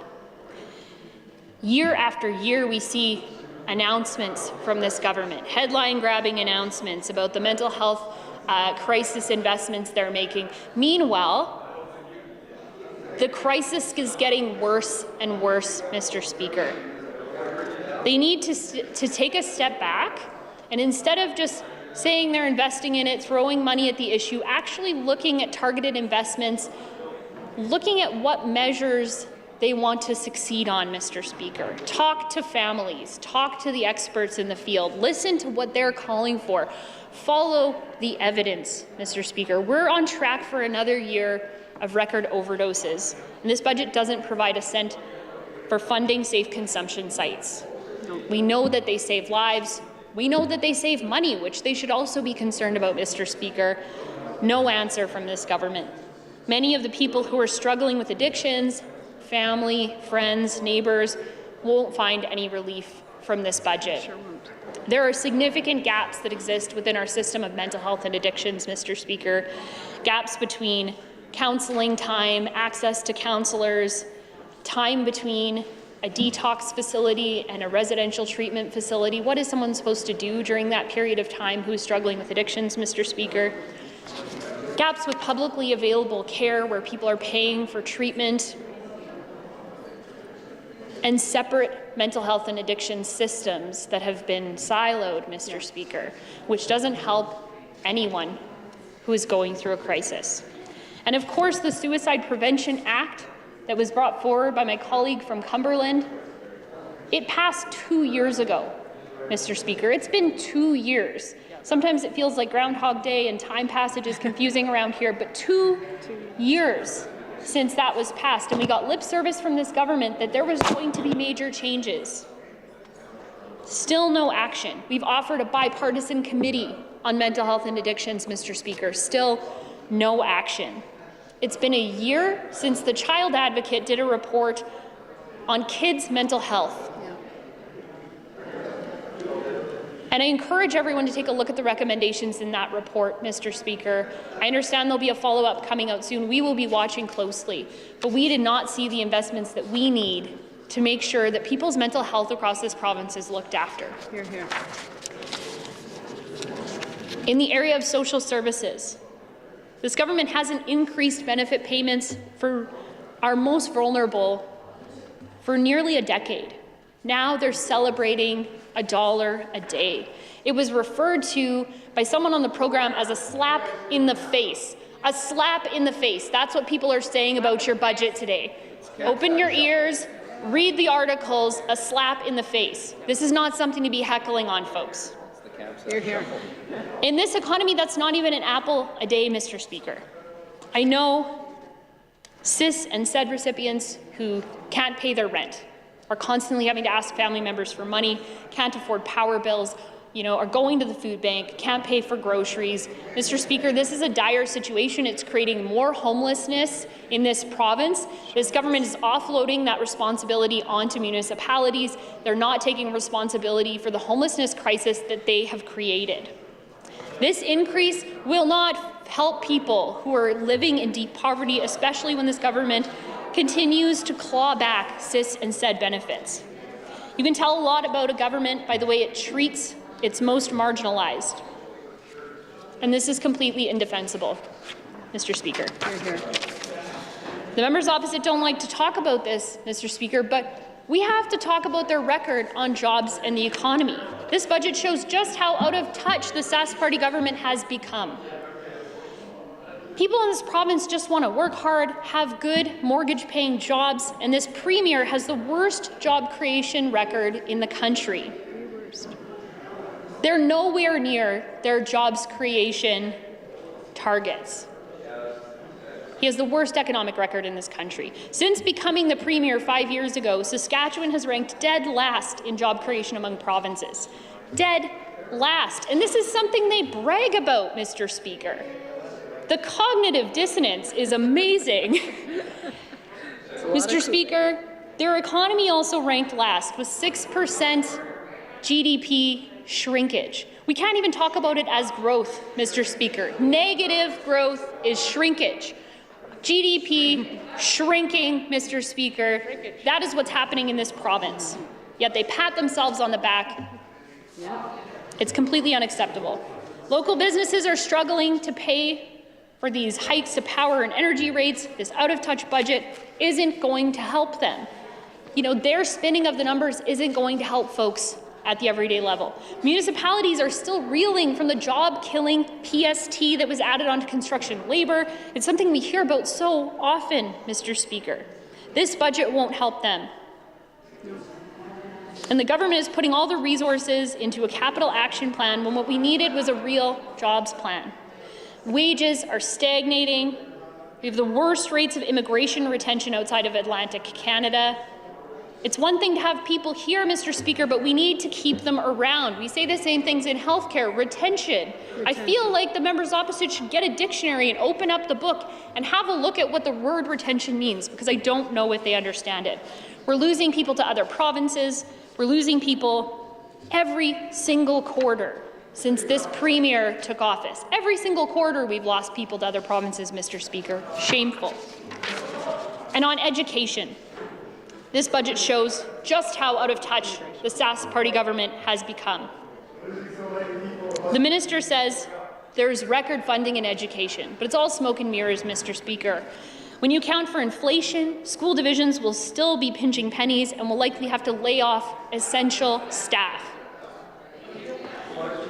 They could have invested in psychologists, speech pathologists, but instead they've blown a huge chunk of the budget on an online learning system that no one asked for, Mr. Speaker.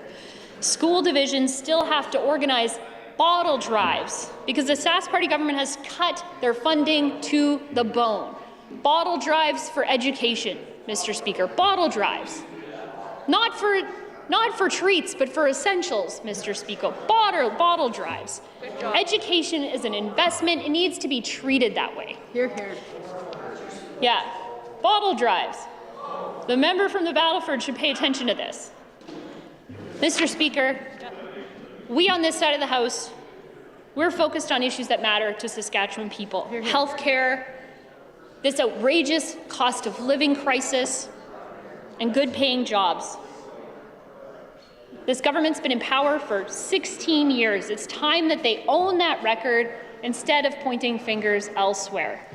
People expected so much more from this government and in this budget. And for that reason, I will not be supporting this out-of-touch budget, and I will be proud to second the amendment from the member for Regina Rosemont. Thank you, Mr. Speaker.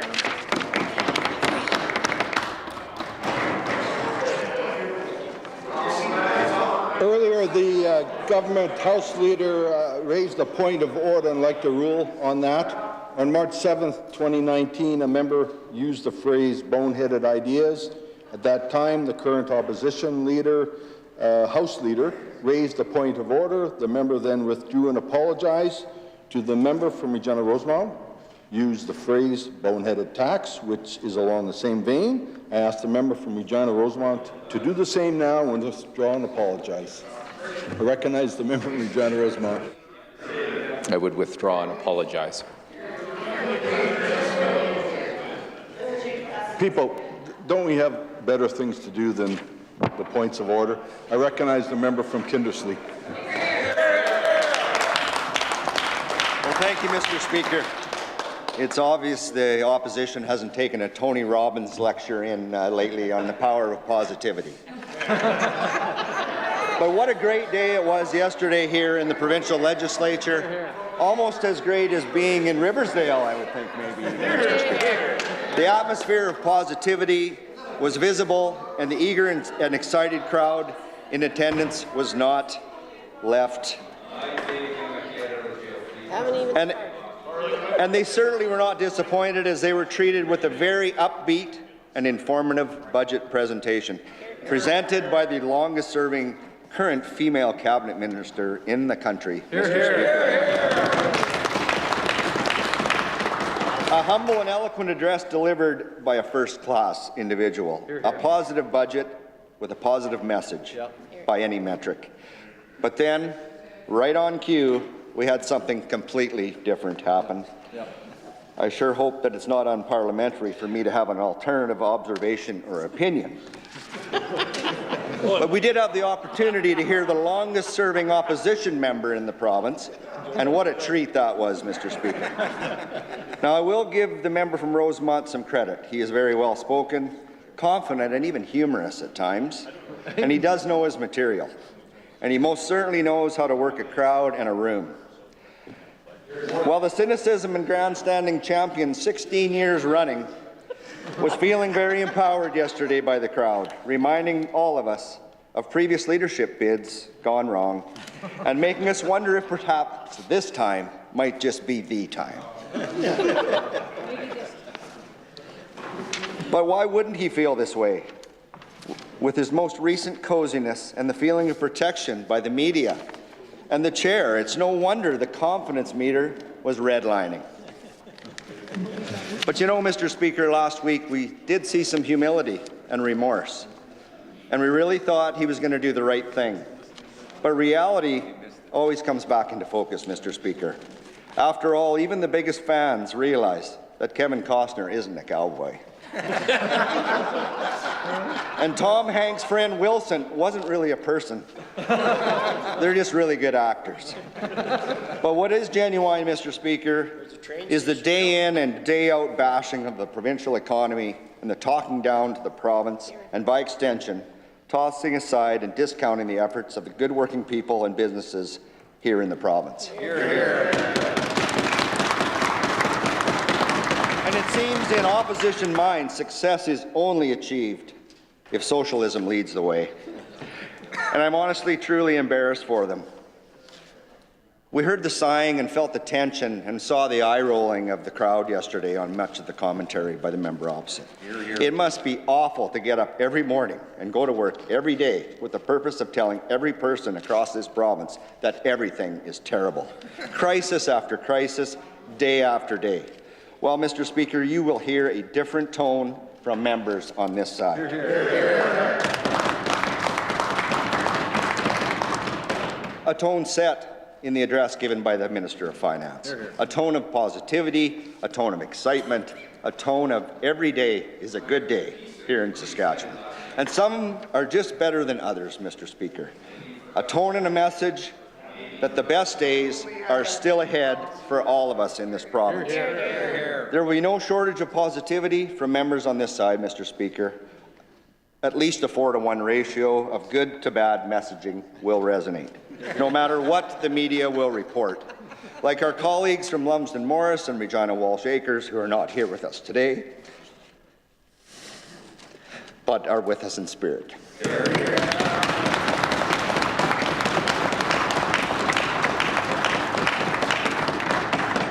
We miss you guys and wish you the best.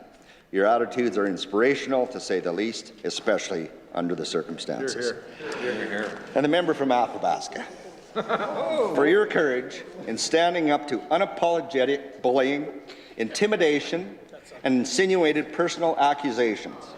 Needless to say, Mr. Speaker, these are 3 individuals that I am proud to call my friends and colleagues. Hear, hear, hear. Now we hear heckles of shame, shame from the other side every day.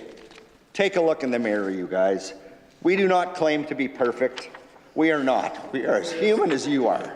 Hear, hear. Hear, hear. And for a party that supposedly prides itself in being the People's Party, the party of compassion, unless you're attacking a Conservative, and then the rule book is thrown out. Hear, hear. The gloves come off, the rules are tossed aside, and the way they treat opposition members on that side of the House when they are most vulnerable is despicable. Hear, hear. True. Sorry, but being in opposition does not give you free rein and the right to say and do anything you feel and need to do to score political points. They may think they have gotten away with it because of the lack of consequences under this roof. But the end does not always justify the means, and voters of this province will continue to send you feedback at the polls. Hear, hear. Hear, hear. And be assured, if you target one of us, you're targeting all of us. Hear, hear.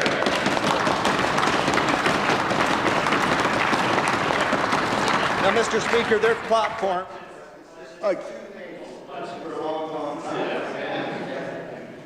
like, really, you know, I caution the member, what, some kind of threatening gesture? Give me a break. I mean, come on, this is where it gets back and forth, where it's unacceptable. The pointing, you know, I mean, please refrain from those types of things. Come on, and that's for both sides too. I mean, come on. I recognize the Government House Leader. Just seeking clarification, Mr. Speaker, on your ruling. I'm not sure if that was a ruling on whether we can use hand gestures. Sorry, you're challenging the Speaker. Do you really want to go there? Do you really want to go there? Yeah, you want to go there? Okay, I want the Government House Leader to stand up, withdraw, and apologize. Well, I recognize the Government House Leader. I withdraw and apologize if that's what the Speaker... Sit down. I recognize the member from Kindersley. Well, thank you, Mr. Speaker. As I was saying, the platform of the opposition continues to be very simple. Fear and smear, and the promise of throwing money at everything with no plan or clue on how to pay for any of it. Hear, hear. A mirror image of the federal Liberal NDP coalition. Yeah. Good luck to you for staying on that track. We hope you do. And Mr. Speaker, it is very easy to get sucked into the negativity vortex that is the members opposite. So let's switch gears and let's bring it back to the success story told in yesterday's budget and the success story that is Saskatchewan. There is, in fact, a lot of good news, lots to be thankful for, and lots to look forward to here in this province. Pages and pages of proof from cover to cover in that budget. I heard several colleagues say it would be very easy to write a 15-minute speech on the good news in every single ministry, and I agree. I am, of course, extremely honored to be given the opportunity to second the motion put forward by my esteemed friend and colleague, the Minister of Finance and Deputy Premier. It's extra special for me as I really and truly enjoy taking pride in being a Treasury Board member. This being the beginning of my 6th spring sitting, I find myself getting more comfortable and familiar with the processes of government. And I really have grown to appreciate the importance, the amount of time and effort that goes into the provincial budget process. And even though Treasury Board duties can be far more onerous and time-consuming than others, I find it to be one of, if not the most important and fulfilling roles I have as an MLA. I'm often asked by friends and constituents, do you feel you're ever making a difference? And if so, how? And I quickly point out to our provincial budget development and finalization process, as it is definitely one of those key opportunities to make a difference. Yeah. It does. And that difference was clearly on display yesterday. I also add usually that ensuring the NDP never form government again is a difference we can all make as well.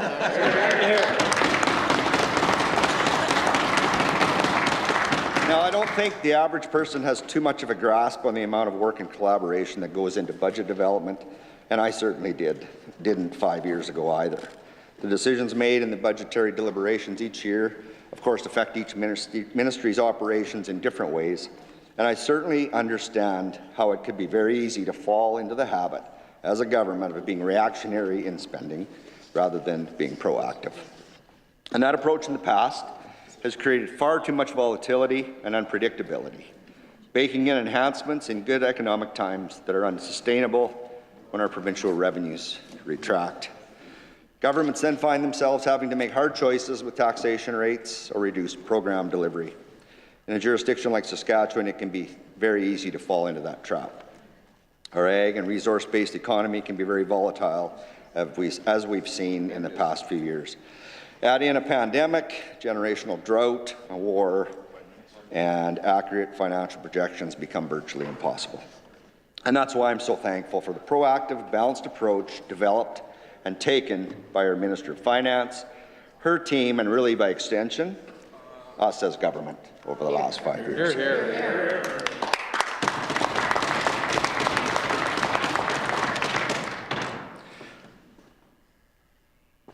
And what I've noticed through the last 5 budget cycles is the team has always remained dedicated and focused on making decisions that set us up for success in future years. And this is one of those years.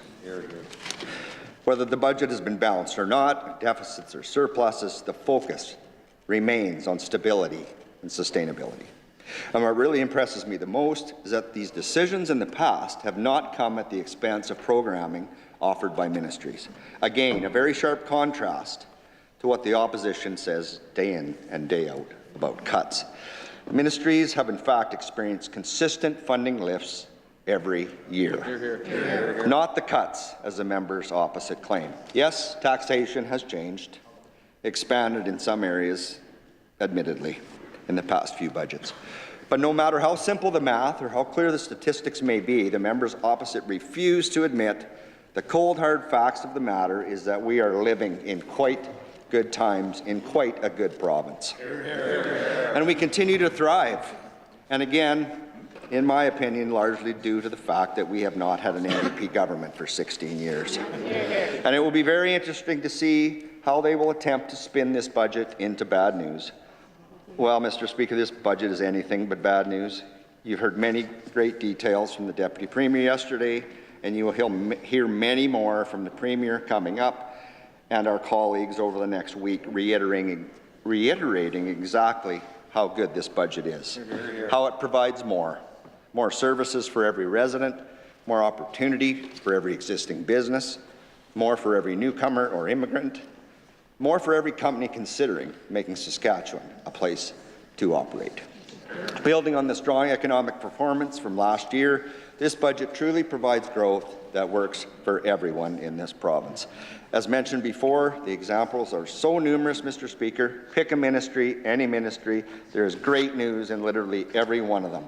And I challenge the opposition to try to spin this into something negative. There are no programming cuts.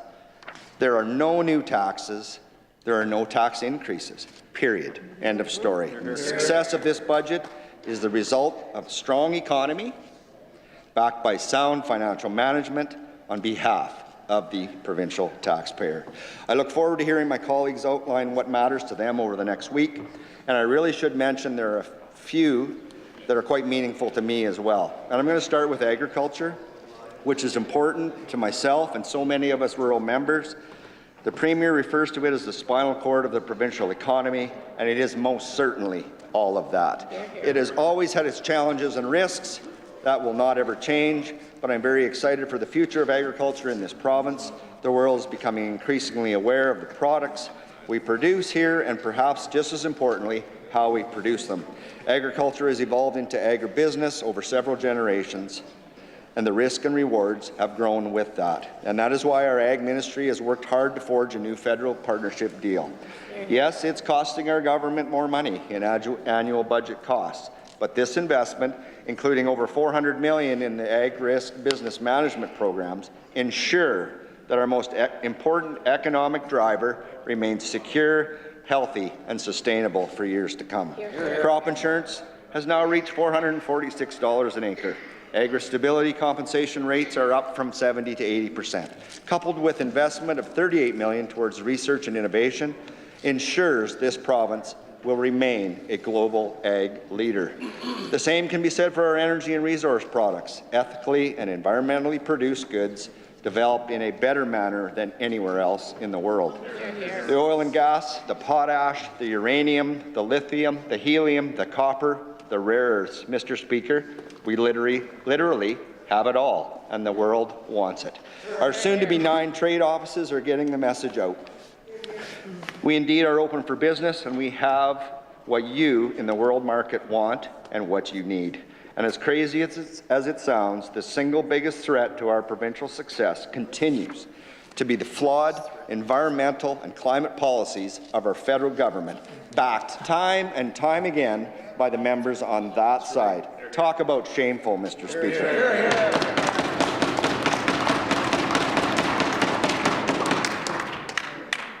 And Mr. Speaker, the opposition scoff at our expansion of our global trade presence. They think it's a waste of time and money. They obviously don't see the importance of world markets to our provincial economy. They scoff at those trade offices, our trade missions, even though we know they are effective and paying dividends back to the province. 70% of what we produce in this province is exported to over 150 countries around the globe, and the NDP's ambivalence or perhaps ignorance on this front is simply astounding.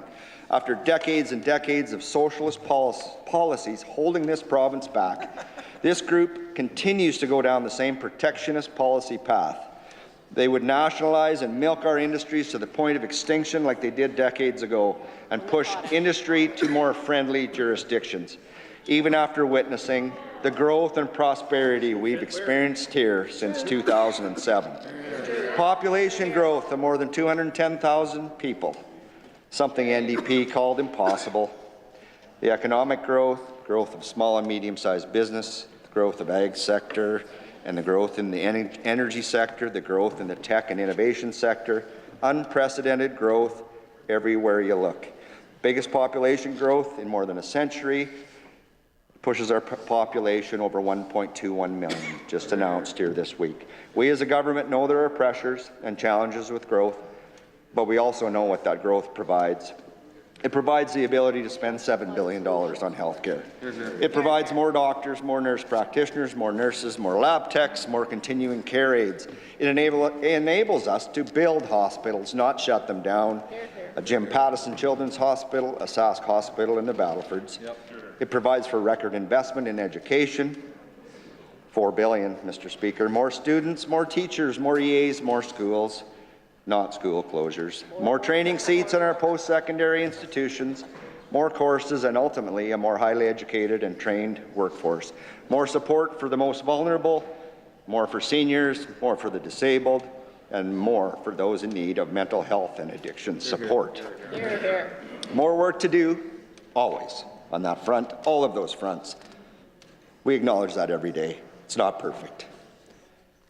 And we never say the system is perfect or running smoothly, but we have a plan, and that is the difference between us and the opposition members. A vision that relies on a strong economy. Our government has seen and continues to see Saskatchewan's potential. This budget is absolute proof that that vision sets us up for success, not just for today, but also into the future. Part of the success down the road is fiscal prudence, and paying down another $1 billion in provincial debt is key in ensuring that success. Many of the younger members perhaps won't remember the 1980s where interest rates were out of control. Home repossessions, mortgage defaults, farm foreclosures, massive unemployment. The first of the Trudeau legacies. We are seeing indications of a repeat, hopefully not. The key difference today is in Saskatchewan is that our economy is very strong and most everyone is employed. We are fortunate to be somewhat insulated from another big crash. Let's hope that's the case. There, of course, are affordability issues here as well. That's precisely why we shared the resource boost that we experienced last year with the folks that own those resources. Paying down $1 billion in debt in successive years is addressing affordability. Provincial debt is owned by every taxpayer, and so retiring more debt saves us millions in rising interest costs. Good economic times also provide the opportunity to build for the future, and our government is investing a record $3.7 billion into the provincial capital plan. More schools, more hospitals, more highways, more municipal and Crown infrastructure. And on the municipal piece, just having come through SARM last week, our provincial government has been a willing partner with our federal government on this front. Investing in Canada infrastructure was very important to many of our rural and urban municipalities, allowing them to tackle infrastructure deficits with partnership funding. And as we heard the Premier announce at SARM, municipal revenue sharing is nearly $300 million. That is investment that works for every community in this province. Before I close, I'd just like to take the opportunity to thank some folks back home in Kindersley. My CAs do a terrific job handling the concerns of the constituency, so thanks to them for the work they do, and a big thanks to the constituents of Kindersley. You have put your trust in me, and that responsibility is not lost on me. Hear, hear. Nor is it taken for granted. I want to thank all the officials in each ministry for your hard work getting this budget to the point where it landed. And like I said before, an immense collaborative effort over many months, prioritizing needs and wants while trying to maintain a level of responsible spending on behalf of the taxpayer. To the finance team and ministry folks, big thanks to you for your preparation, dissection, analysis, and ultimately recommendations you present to our Treasury Board. So much of the heavy lifting is done by you folks, so we can take the time as a board to come up with the best possible decisions. And to my Treasury Board colleagues, thank you for your time and input. We do not see eye to eye on it.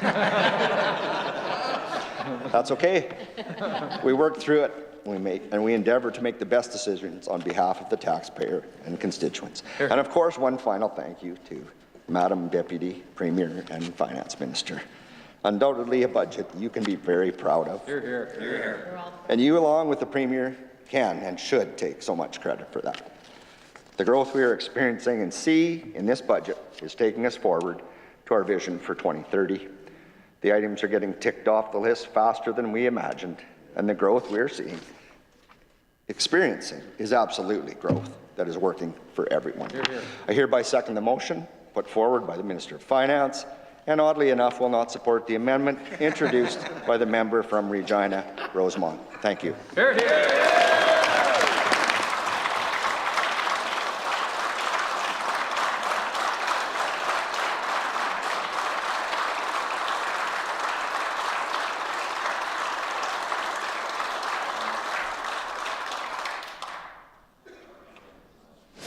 I recognize the Premier.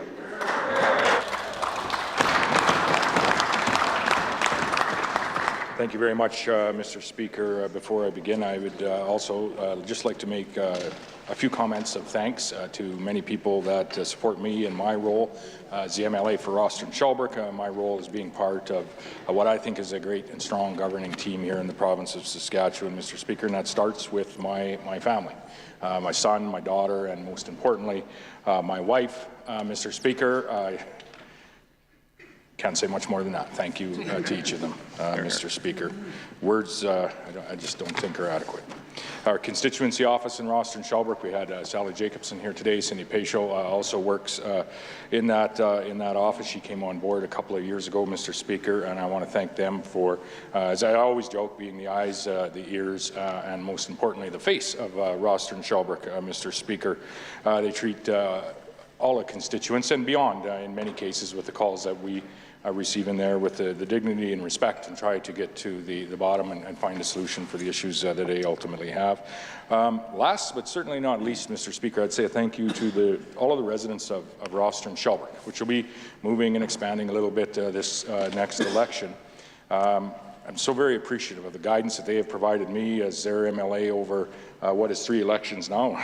Thankful as well that they've elected me for 3 elections. Thankful to, as I've already said, be running in a 4th and be asking for their support most certainly in that election as well, the coming election in just over a year, Mr. Speaker. But the folks from Rosthern-Shelburne are great folks, focused on agriculture, some forestry are the industries in the area, and we most certainly in that area of the province are really starting to realize the benefits of growth. We see jobs coming in the area in the forestry sector. As we see the agriculture sector strengthen and grow, Mr. Speaker, we're seeing jobs in that sector, whether it be ag tech, whether it be in enhanced machinery, the urban agriculture industry, as I say, the machinery industry, the agronomy industry, Mr. Speaker. We're very, very fortunate across the constituency, and we're also seeing some of that growth that works for everyone, Mr. Speaker, with investments in capital investments in schools, as well as service investments throughout our healthcare centre and across the province. Many the beneficiaries of some of the announced budget changes and investments yesterday.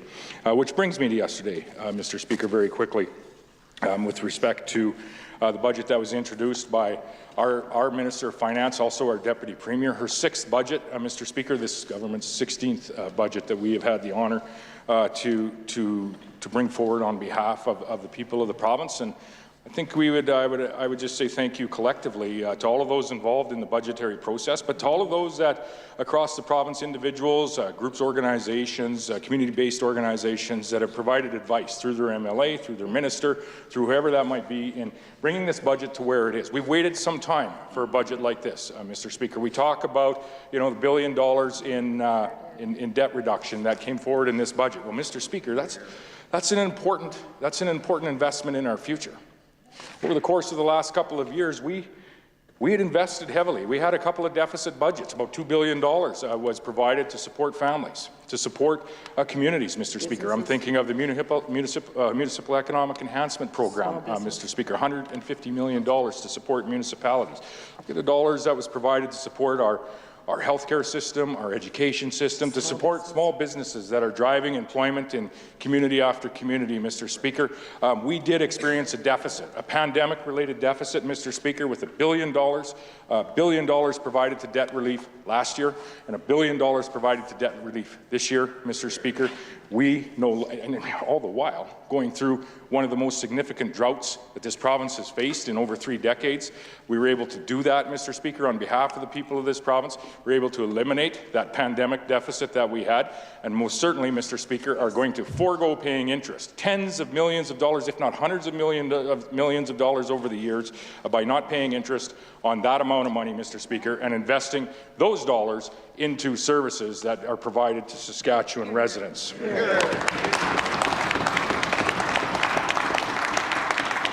Mr. Speaker, that's sustainable investment that we are able to make by reducing our debt. The second lowest net debt to GDP in the nation is this province, Mr. Speaker, which makes these investments that I want to talk about so very sustainable into the future, Mr. Speaker. I always say we do not want to find our province in the position where we're hiring a doctor, hiring a nurse, or firing a doctor, or firing a nurse, the same with a teacher, Mr. Speaker, or any public service worker in this province, on the price of a barrel of oil, on the price of a ton of potash, or on the price of a bushel of canola. That most certainly is not where we want to be, relying on those natural resource revenues for the services that are being provided, and this budget that was put forward most certainly provides that sustainable funding into the future for the services that Saskatchewan people rely on. Investments like 6.7% increase to the largest line item in this province, Mr. Speaker, which is our healthcare budget. 6.7% increase to the second largest line item in our budget, Mr. Speaker, which is the education budget. Both, I would say, are paramount among the decisions and the investment that any government can make, any provincial government can make, Mr. Speaker, in the nation of Canada. Along with those investments, very pleased to talk, and I had the opportunity in question period, and I think the Minister of Social Services is going to have much opportunity to speak about this in the days ahead, Mr. Speaker, the investments that were made in our social services area of government, Mr. Speaker, providing those that are maybe most vulnerable in our community, maybe living with a disability, a hand up, Mr. Speaker, and making sure that that investment is sustainable. There is a significant investment in this budget on ensuring that our communities are safe, so that my family and your family and everyone's family is able to go out in their community and feel safe, Mr. Speaker, wherever they might live in this province. That is an investment that this government most certainly stands behind, Mr. Speaker, and we're going to bring much of that investment to fruition over the weeks, months, and in particular the years ahead.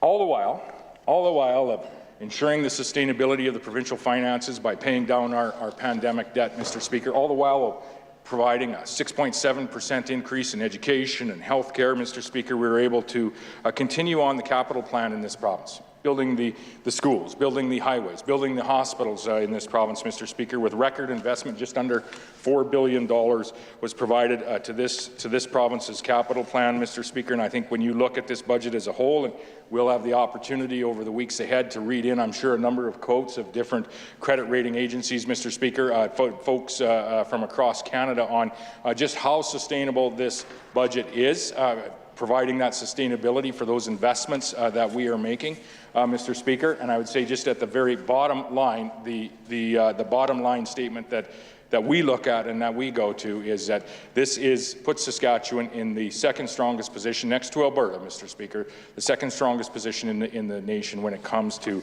net debt to GDP. That is a record that we most certainly are proud of as a Saskatchewan Party government. Mr. Mr. Speaker, I want to speak just a little bit about the investments in healthcare, and we have many opportunities to do this throughout the weeks and up to and including yesterday. But I often refer to the challenge we have in healthcare, Mr. Speaker, is it's people, and we're working hard to bring additional people to those front lines to provide that support, to provide that assistance to the folks that are already on the front lines. And I see that in the communities that I represent. We have a healthcare facility in Spiritwood. We have one in Shelburne. We have one in Rostern, Mr. Speaker. I see that firsthand. I was through 2 of those 3 facilities over the course of the last number of weeks. And that's why I refer to, and you saw the investments in this budget, Mr. Speaker, but to the Health Human Resource Plan that we have in this province as being one of the most ambitious in the nation of Canada. Mr. Speaker, and it most certainly is that. As we see today, we have 700 additional nurses working in this province compared to March of 2019. Mr. Speaker, that isn't enough. We need more. That's why the Minister of Health and both Ministers of Health have went through with the Ministry and the SHA the number. We heard the complaint from folks in the industry, frontline folks, that there's too many part-time jobs that are available, and I'm not moving to Community X in Saskatchewan for a part-time job. They went through and reallocated, I believe it was 150 positions, brought them from part-time to full-time positions. We added positions into the Saskatchewan Health Authority's mix, Mr. Speaker, across the board, not just with nurses. The Minister of Health was in the Philippines recently. The Saskatchewan Health Authority back in the Philippines have 400 job offers that are on the table, Mr. Speaker, and some of those folks are already landing and providing that service here in the province, Mr. Speaker. We have over 150 incentives that are being provided to ensure that any of the more difficult places that we have to recruit, whether it be a continuing care assistant, a nurse practitioner, an RN, Mr. Speaker, an LPN, that those positions are being incentivized so that we can continue to provide those services. And it is starting to work in multiple communities, and I'm sure other members and the Ministers of Health will read into the record all of those communities that are being impacted in a positive way by what is the most ambitious health human resource plan in the nation. Mr. Speaker, this builds on this government's record, and I see multiple previous Ministers of Health here. The record of this government is one of significant investment in healthcare. The record of this government is one of investing in additional physicians in our community, over 1,000. Over 1,000 additional physicians are offering services in our communities from corner to corner in this province, and that's due to work from multiple health ministers being backed by multiple caucus members over the last 16 years of budgets that we have had the honour to introduce in this Assembly. Mr. Speaker, when it comes to our nurse complement in this province, this health human resource plan that we put forward is really building on some of the work that we have put in place in previous year's budgets, Mr. Speaker, because of the commitment that this government has had to improving health care access in all communities across the province, Mr. Speaker. And the result of that is not only 1,000 additional physicians, but 5,000 additional nurses that are offering services in our communities employed by the Saskatchewan Health Authority. Mr. Speaker, we've done that through increasing training over multiple years. We've done that by expanding the training opportunities at the College of Physicians and Surgeons. We've done that, yes, by attracting folks. This is not the first time our Saskatchewan Health Authority has been in the Philippines. Mr. Speaker, we're attracting folks from around the world to live there, and we're incentivizing them. Most recent incentivization package that was increased, Mr. Speaker, was to do with recruiting physicians to rural and remote locations. That was announced at SARM, increasing that program from a 4-year incentive program of about $47,000 to $200,000 for 5 years, Mr. Speaker. We're very serious about our health human resource plan in this province, Mr. Speaker, and you're going to see that increased investment, that increased commitment to bringing people to our front lines in the months ahead, and it's only possible by the funding that is provided in this year's budget, Mr. Speaker, that was delivered by the Minister of Finance yesterday. In addition to people, Mr. Speaker, this government's commitment to infrastructure in healthcare has been there.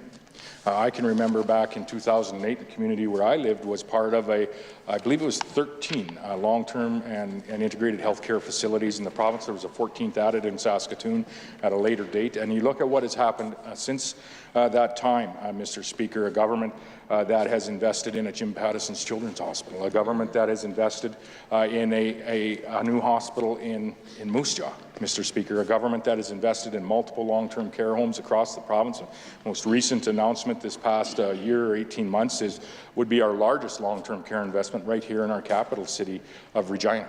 Mr. Speaker, this budget is a long-term care home is moving forward with construction in communities like L'Orange, Mr. Speaker, Estevan involved.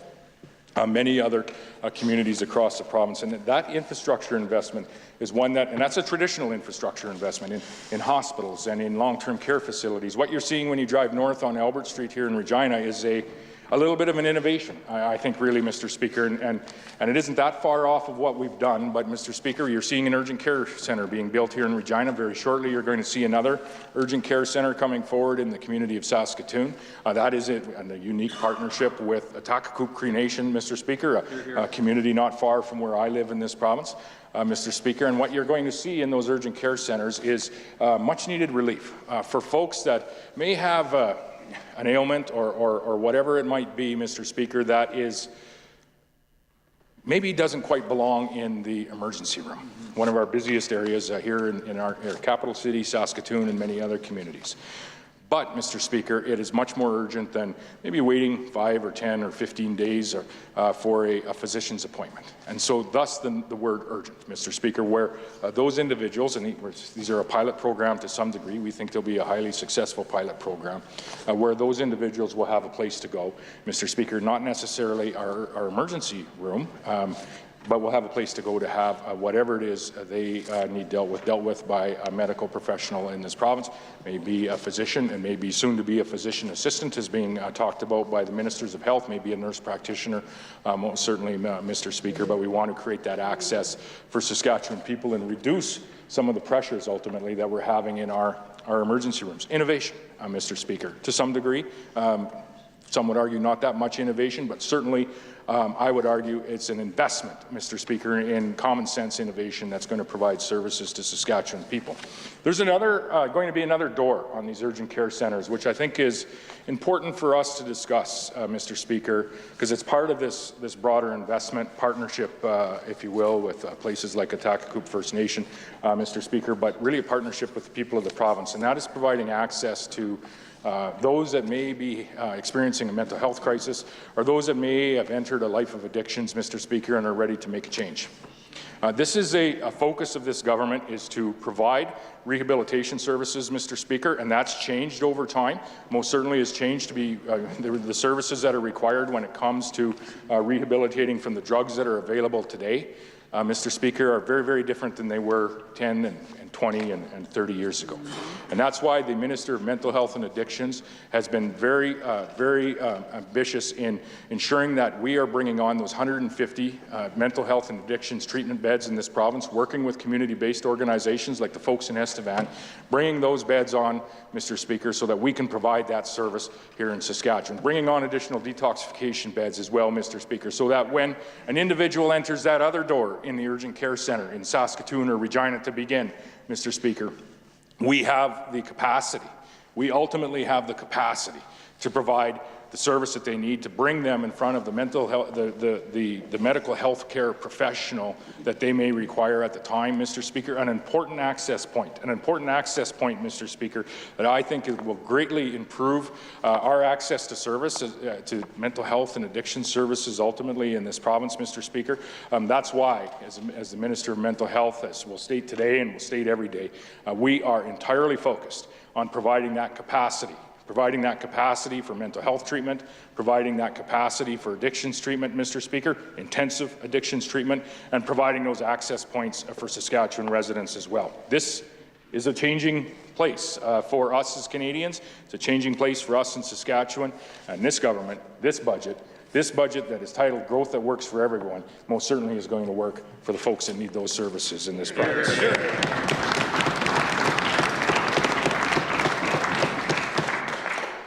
Mr. Speaker, in addition to a 6.7% increase to our healthcare budget, which is ever so important, Mr. Speaker, there's also a 6.7% increase to our education budget in this province, Mr. Speaker, to our kids' future, Mr. Speaker. Some of that flowing through to our school divisions here in the province, Mr. Speaker, some of that being provided directly to the school divisions outside the funding formula. For example, the $7 million again this year is now annualized for educational assistance, Mr. Speaker. Educational assistance that ultimately are providing a very important service, Mr. Speaker, in maybe this classroom one year and this classroom most certainly the next, and they are there providing those supports for kids and families, I would say, when needed, and that funds over 200 additional education assistance in our schools, Mr. Speaker.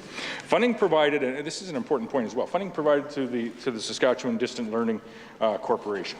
Mr. Speaker, this is a change in how we are accessing our online learning here in the province, and I think we've all learned over the last few years about the capacity that's needed in that space, Mr. Speaker, as we found our way through a pandemic. Mr. Speaker, I think we've also found some opportunities that have came out of that. Mr. Speaker, I had a child in a rural Saskatchewan community where I live that wasn't able to take calculus, for example, in his grade 12 year. He was able then to find his way through a correspondence course, found a teacher that would support him, might have been a relation, Mr. Speaker, close relation. Mr. Speaker, he was able to do his calculus course online. Mr. Speaker, through the Distance Learning Centre, that all of those courses are available and more. There's an Ag Tech course that is available to kids in Oxbow, an Ag Tech course available to kids in Maple Creek, available to kids in Maidstone, Mr. Speaker, Glassland, that just simply hasn't been available before. And I would encourage Saskatchewan residents that as the DLC or the Sask DLC comes on board in years ahead, to watch the lineup of courses grow. Mr. Speaker, and watch how all Saskatchewan students ultimately will have access to many courses that in certain areas of the province we just simply didn't have access to in years gone by. And I would also point out that in the dollars that were provided to the startup of that facility, those are over and above. Mr. Speaker, there was no dollars, as this is a service that our school divisions offered before, there was no dollars that were pulled from the school division, Mr. Speaker. Those dollars that they had for online learning in years gone by are still there in the funding model for the school division, Mr. Speaker. They'll use those as we trust the school boards will use those dollars for priorities that are important to the students ultimately and the families that they serve. Mr. Speaker, but those dollars are still available. However, the responsibility of providing online learning, Mr. Speaker, will be provided by the Sask DLC. And so there's some important investments that are made in the education sector, Mr. Speaker, a total of 6.7% above the inflationary average that we have over the course of the last year, like the healthcare investments, Mr. Speaker. And I think also important is to mention the capital portion of these investments. 30 projects are either being built in the planning stages or major renovations, Mr. Speaker. That is a significant amount of projects, Mr. Speaker, and is likely going to put this government over 100 projects that have been built, renovated over the course of our 16 years, Mr. Speaker. There's more work to do in this space, but I think, not these members, but Saskatchewan people can be very, very proud of the priority that this government has put when it comes to our education sector, whether it be K-12 or post-secondary education sector in this province, Mr. Speaker, and it most certainly shows in new infrastructure, new schools, and community after community across the province.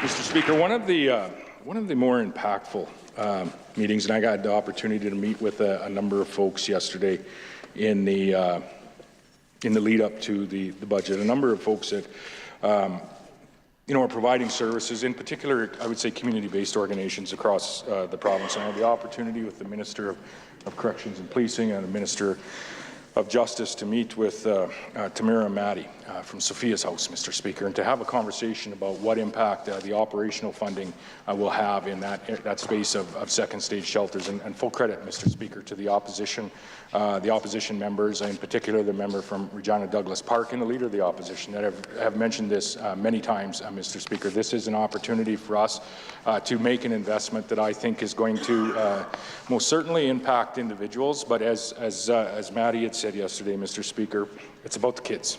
and it's going to improve the outcomes for the kids that, through no effort or reasoning of their own, Mr. Speaker, have found themselves in a tremendously vulnerable position. And I think it's an opportunity for us in this Assembly to really, in some ways, we don't celebrate often together. This is an opportunity for us to really celebrate together an investment that may very well be one of the most impactful investments that was announced in the budget yesterday, Mr. Speaker. So thank you.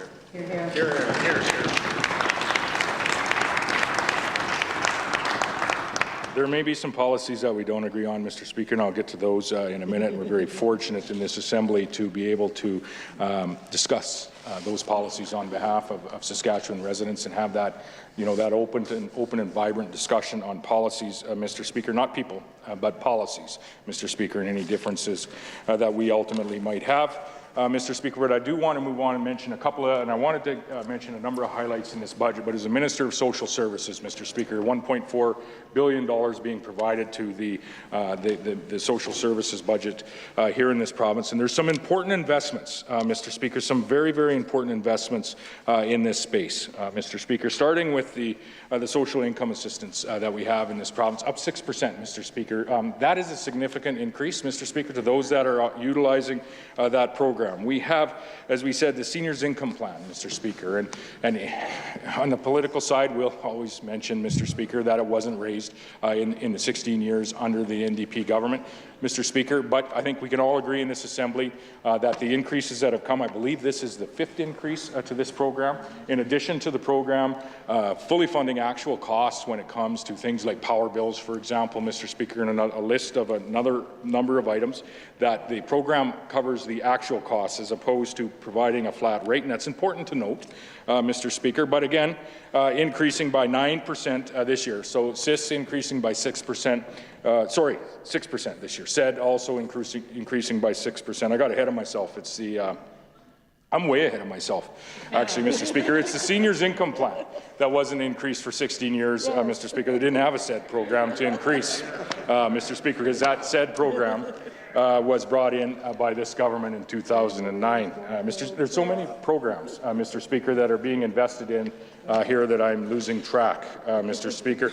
But rest assured, the folks that are utilizing, the Saskatchewan folks that are utilizing these programs are not losing track, Mr. Speaker. The Seniors Income Plan up 9%, Mr. Speaker, and the personal care home benefit, which has been raised in this Assembly, Mr. Speaker, been raised by folks that I've talked to across the province, as well as I know a number of other MLAs as well, up 20%, Mr. Speaker. Again, another program that wasn't in place prior to 2007, a program that was brought in.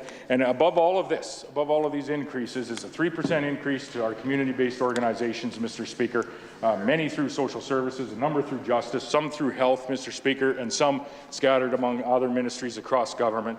Again, a 3% lift, Mr. Speaker, to ensure that those community-based organizations are able to grow, face some of the inflationary pressures, the wage pressures ultimately that they may have. And let me, on that note, say thank you.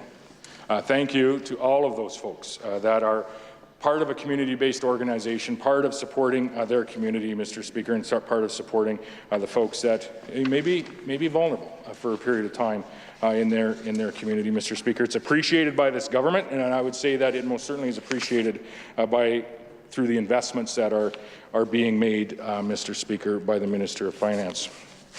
In order for our communities to be vibrant and growing, and they need to be safe, Mr. Speaker. They most certainly need to be safe. You are seeing, I would say, historic investments, Mr. Speaker, over the last number of years in our RCMP, in our municipal police forces across the province. Mr. Speaker, you've seen us move into the space of partnering with File Hills, for example, on community Indigenous policing. We took another step in the speech from the throne, Mr. Speaker, also titled Growth That Works for Everyone, Mr. Speaker, and in order for it to work for everyone needs to be safe in their community, Mr. Speaker. So we've moved into that space and committed to move further into that space of community Indigenous policing, Mr. Speaker. More eyes and more ears in communities across the province, including our Indigenous communities, Mr. Speaker. We've expanded and formed the teams, the PAC team, Mr. Speaker, the Police and Crisis Action Team, Mr. Speaker. Most certainly I have heard firsthand of some of the very important stories of how that team, a police officer, a mental health crisis councillor, Mr. Speaker, have made a difference in individuals' lives, and ultimately when you do that, you make a difference in a family life, Mr. Speaker. We have the ICE team. We have the West team, newly formed a couple of years ago, the Warrant Enforcement Suppression Team, Mr. Speaker. We have brought all of our provincial law enforcement agencies under one umbrella, the PRT, or the Provincial Response Team, Mr. Speaker. But I want to make note of the crime reduction team. Working closely with municipal police in Regina and Saskatoon, but most notably in Prince Albert, where the crime reduction team, Mr. Speaker, made a significant bust the other day.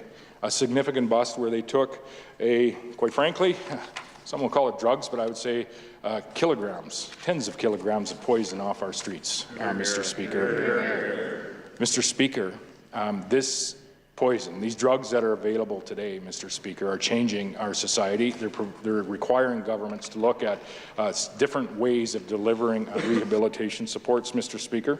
And in this province, with the introduction and the support of over 250 RCMP members over the last decade or so, I believe it's about 87 additional municipal police force members that have been provided funding by this government, Mr. Speaker. We are also going to bring in additional community Indigenous policing individuals working with our Indigenous communities across the province, and we're going to bring in the Saskatchewan Marshal Service, Mr. Speaker.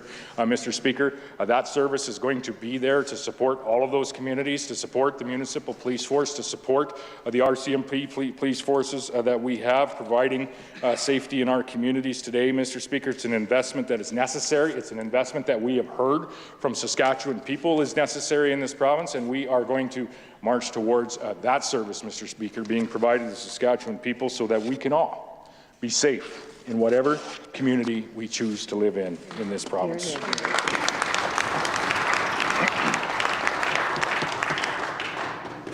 Mr. Speaker, you're seeing investments again in this budget, building on some previous investments. We have trade offices in 8 different countries around the world representing Saskatchewan interests, as we are most certainly and notably taking a Saskatchewan first sentiment to what we do in this province, Mr. Speaker. We are proud Canadians, Mr. Speaker, from Saskatchewan, most certainly, and we are providing the world with some of the cleanest food, some of the cleanest fertilizer, and most certainly some of the cleanest fuel that you can find anywhere on earth, Mr. Speaker. And if you visit an airport near you, you're going to see that on full display as well.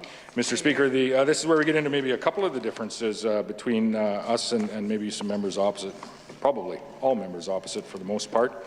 Mr. Speaker, all members opposite. I heard yesterday the finance critic talking about we need to fire up our economy. Mr. Speaker, so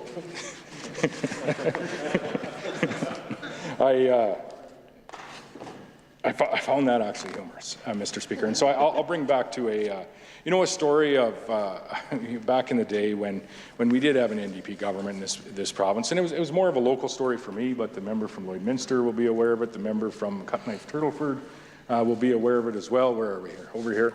Mr. Speaker, Meadow from Meadow Lake will be aware, North Battleford quite likely aware of it, Mr. Speaker. But there was a day in this province, Mr. Speaker, where we had kids leaving. Everyone's heard the eternal joke that your graduation present was. Mr. Speaker, for far too long, that joke wasn't rehearsed either. By the way, Mr. Speaker, that's how it was in this province. That was the expectation. We had a province that from 1991 to 2007 actually, I think, lost just over 600 people in population. Mr. Speaker, it was a sorry state of affairs. So when families came to the government of the day at the time and they said, why do my kids have to leave to Alberta to get a job? Why can't they have a career like that here? The answer, quite all too often, from the governing party at the time was, well, you know what, don't worry about it too much. Because we're actually, if more people leave, we're going to get a bigger slice of the pie. Mr. Pie isn't going to grow. Pie might actually shrink. But there's more left for the rest of us, Mr. Speaker. Well, it's because our kids were leaving. Generations of kids have left this province during that period of time, Mr. Speaker. And so, Saskatchewan kids are polite. And so as they were leaving, one of them was polite enough to stop his vehicle on the side of the road and to walk out to the backside of the Welcome to Saskatchewan sign that they would see next time they come home for Christmas, Mr. Speaker, and take out his bottle of spray bomb and he politely put on the back of the sign, he says, "Would the last one leaving please turn out the lights?" Well, Mr. Speaker, In 2007, Saskatchewan people erased that sign, Mr. Speaker, and they have changed.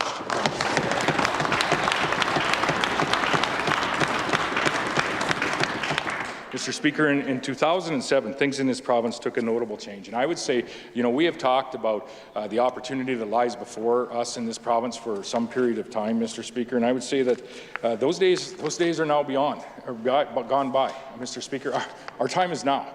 We're seeing that in the economic figures that are coming in, Mr. Speaker. We're seeing that in the budgetary position of the government of Saskatchewan, Mr. Speaker. And I would say the hope is that is going to strengthen most certainly years into the future. But the other large announcement yesterday, Mr. Speaker, that was often overshadowed by the budget in this province was the announcement of the population numbers, where we had 29,300, I believe, 7 people that have made Saskatchewan home over the course of the last year. Well, they didn't just come here for the weather, Mr. Speaker. That I can guarantee you.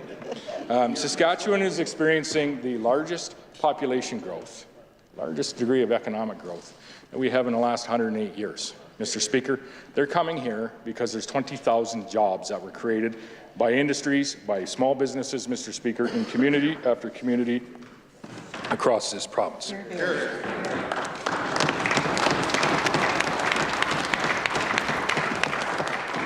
Mr. Speaker, when you look at our respective records, about 16 years under the NDP from 91 to 2007, I said there was a reduction of 627 people, Mr. Speaker, over those 16 years.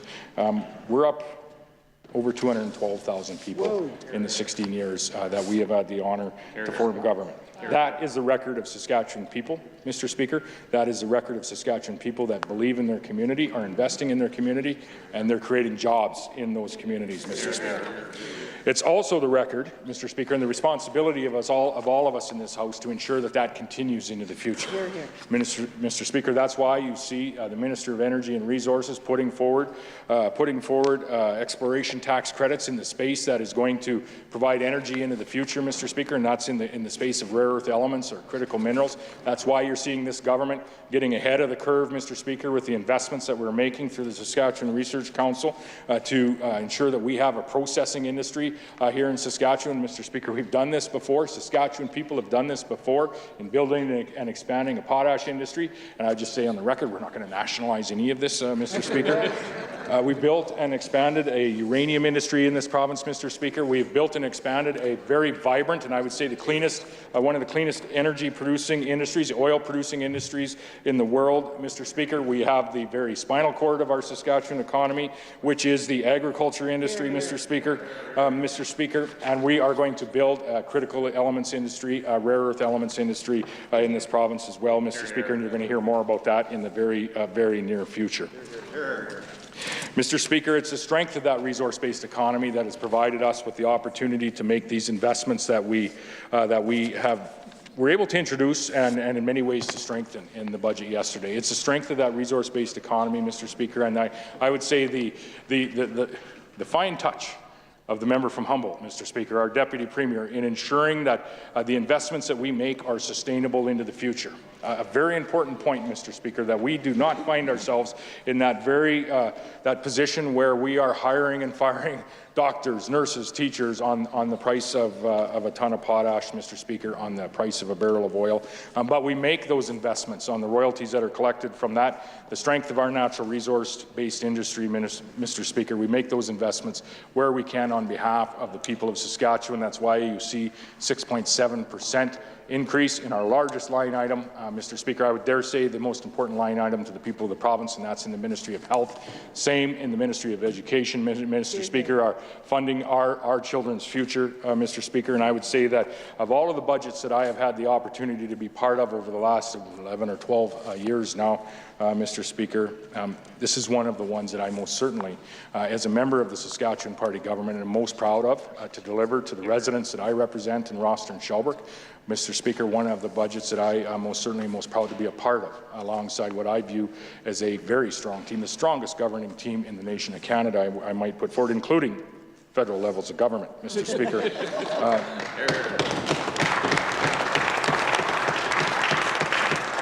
Mr. Speaker, you're going to hear the Minister of Finance say this numerous times, but this budget it's about more people. It's about more jobs, and it's about more opportunities for those folks that have moved here and for our next generation. Mr. Speaker, this budget is about more doctors, it's about more nurses, it's about more continuing care assistants, it's about more people in our healthcare system, and it's about more surgeries, Mr. Speaker. It's about more students in our classroom, record number of students in our classroom. It's about building new schools, Mr. Speaker. It's about more affordable childcare for our families, many of them younger families across the province, and Mr. Speaker. It's about more support for our seniors, more support for our young people, more support for those that are living with a disability, Mr. Speaker, and more support for those that need a hand up and some of the most vulnerable in our communities, Mr. Speaker. And it's about safer communities for the families that live there, Mr. Speaker. We have a bright future, Mr. Speaker. We have a growing economy. And we're not waiting for it. We're in it today. You're seeing that through the strength of the budget yesterday. You're seeing that through the strength of the communities that we have, Mr. Speaker. I would say that more than I have ever seen in my lifetime of almost 5 decades, Mr. Speaker, I have never, Saskatchewan's time most certainly is now. Mr. Speaker, we are no longer next year's country. We are here and now, Mr. Speaker, and the opportunities that have arrived. So, Mr. Speaker, I would just say in closing, I most certainly will be supporting the budget put forward by the member from Humboldt, our Minister of Finance, and our Deputy Premier, Mr. Speaker, seconded by the member from Kindersley. I will not be supporting the amendment put forward by the members opposite, Mr. Speaker. With that, I conclude my remarks.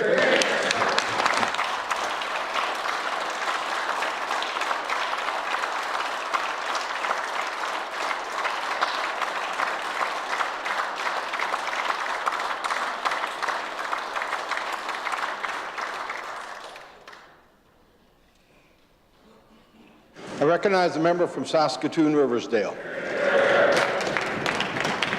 Well, thank you, Mr. Speaker. And one of the things that I've kind of made as a tagline here is, and this budget has made it really easy, but it is a really great day in Riversdale, Mr. Speaker, with this budget. This budget has more in our province in every way. Oh, wait a minute, except for one. No new taxes. This really is a budget that is growth for everyone. A little tough to follow the Premier of the province in my speech, and actually the member from Kindersley did an amazing job in his seconding as well. Really need to thank many people, and I'm just going to be a little brief on this, but the Deputy Premier and Minister of Finance and Treasury Board. A number of my colleagues are on Treasury Board, and I just see the absolute incredible commitment of time and of really, as a member from Kindersley mentioned, the disagreements in those rooms and in those meetings, which is so important, because if we don't have differences of opinion, we actually are not going to get the best decisions, the best outcomes, in my opinion. And so really, really thankful to all the people on Treasury Board, all the people in committee discussing all this, and absolutely thankful for our current Minister of Finance and Deputy Premier and what she brings to our government. Just incredible leadership, incredible person that can still drive this economy and keep it sustainable. So thank you so much to those people. I do want to talk a little bit about my colleagues as well. We talk about not serving alone, and you know, there's family. I'm going to touch on that. I certainly want to talk about my colleagues, the ministers in the offices, how accessible everyone is, how great it is to be able to walk into an office, text a minister, get a response, get a call back right away with the issues that we are facing in our constituencies. And we are out there. Mr. Speaker, we hear this over and over again, and I'll tell you, it's getting tiring. But the tired and out of touch narrative is absolutely getting tiring. I will say, sometimes we are tired on this side of the House. And it's because we're in touch. We're actually in the communities. We're in our constituencies. We're at the meetings. We're at the events. We are at places where we don't, I don't even understand how many things we can go to sometimes. I did a I did a check one day just to see how many events and things I'd have been at with all the other work I was doing. And in 38 days, I averaged 3 a day in person. And so, you know, with that, certainly there is, you know, possibility of getting tired, but definitely in touch. Yes, and I wish that maybe the member from Rosemont would maybe get in touch with his own constituency, because maybe he would like this province a little better. Because, you know, his speech yesterday, Mr. Speaker, was really kind of disappointing. It did not show the hope and the excitement that we have on this side of the House. And, you know, the member from Last Mountain, Touchwood, is just an amazing way of showing how we really feel in his statement yesterday. And, you know, it is excitement. You know, hope does beat fear, Mr. Speaker. And this side, we have hope. And we're now seeing the fruits of, you know, some budgets over the years that have come to this, where we're paying off billions of dollars in debt, Mr. Speaker. And with that, I don't actually think that the opposition really understands what paying off $1 billion of debt means. It means you're saving millions of dollars in interest. It means there's programs that we're able to deliver on more programming by saving all this money on interest. Mr. Speaker, debt is not something, you have to have it, but it's not something you want to keep building and building on.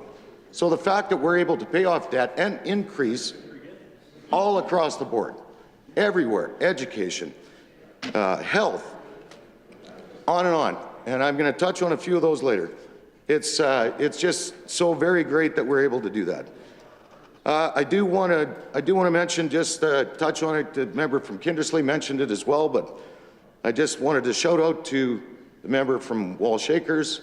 Been in touch with him, and I'll tell you, there is not someone that is going through some tough times that has a more positive attitude. It's absolutely inspiring to me. It is so heartfelt.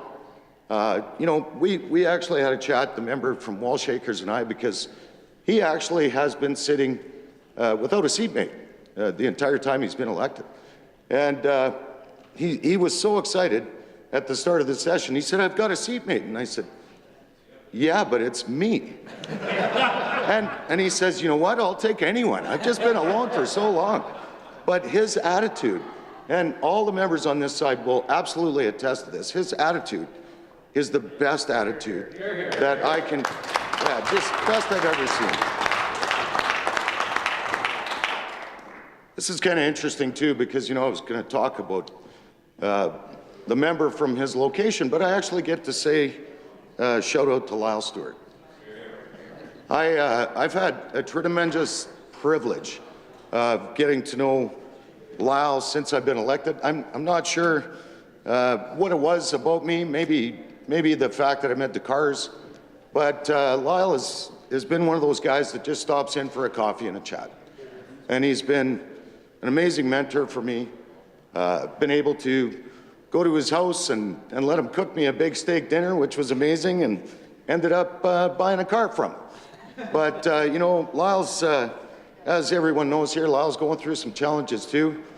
And really interesting, because he actually called, like in his time of not feeling so well, made sure that he called the member from Walsh Acres to look after him. So, I mean, just selfless acts and just amazing. Like both these two gentlemen, I'm just so proud. Just a couple singled out here that I'm so proud to serve with.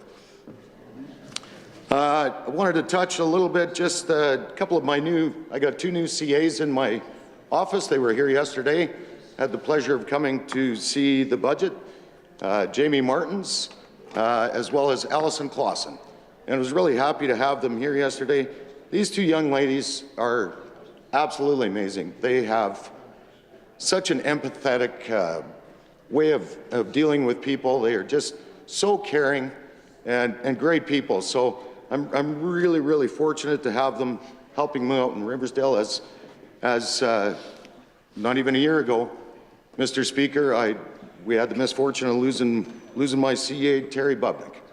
And you know, at the time, when I was given the privilege to hire Terry, I looked at him, and I've said this, I probably said this before to colleagues, but I looked at him, and he was kind of a scary-looking guy. Like, he had a bit of an intimidation about him, and the biggest heart ever.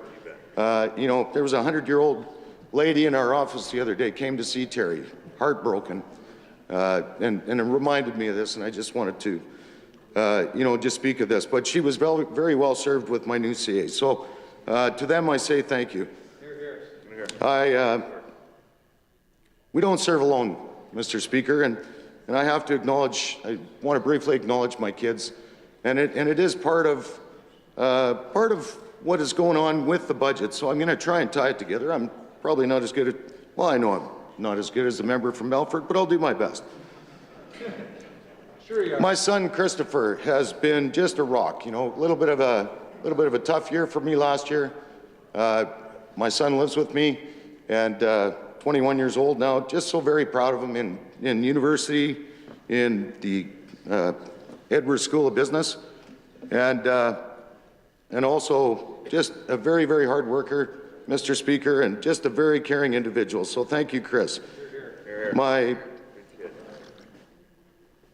oldest daughter, Danielle, she just graduated, convocated from the University of British Columbia in fall, and she has made me so proud. My kids all make me so proud, but my oldest daughter started getting involved volunteering with kids, and everyone in this House knows that's such a big passion of mine, Mr. Speaker. So to watch my oldest daughter get involved in this respect too is just absolutely heartwarming for me. So thank you, Danielle.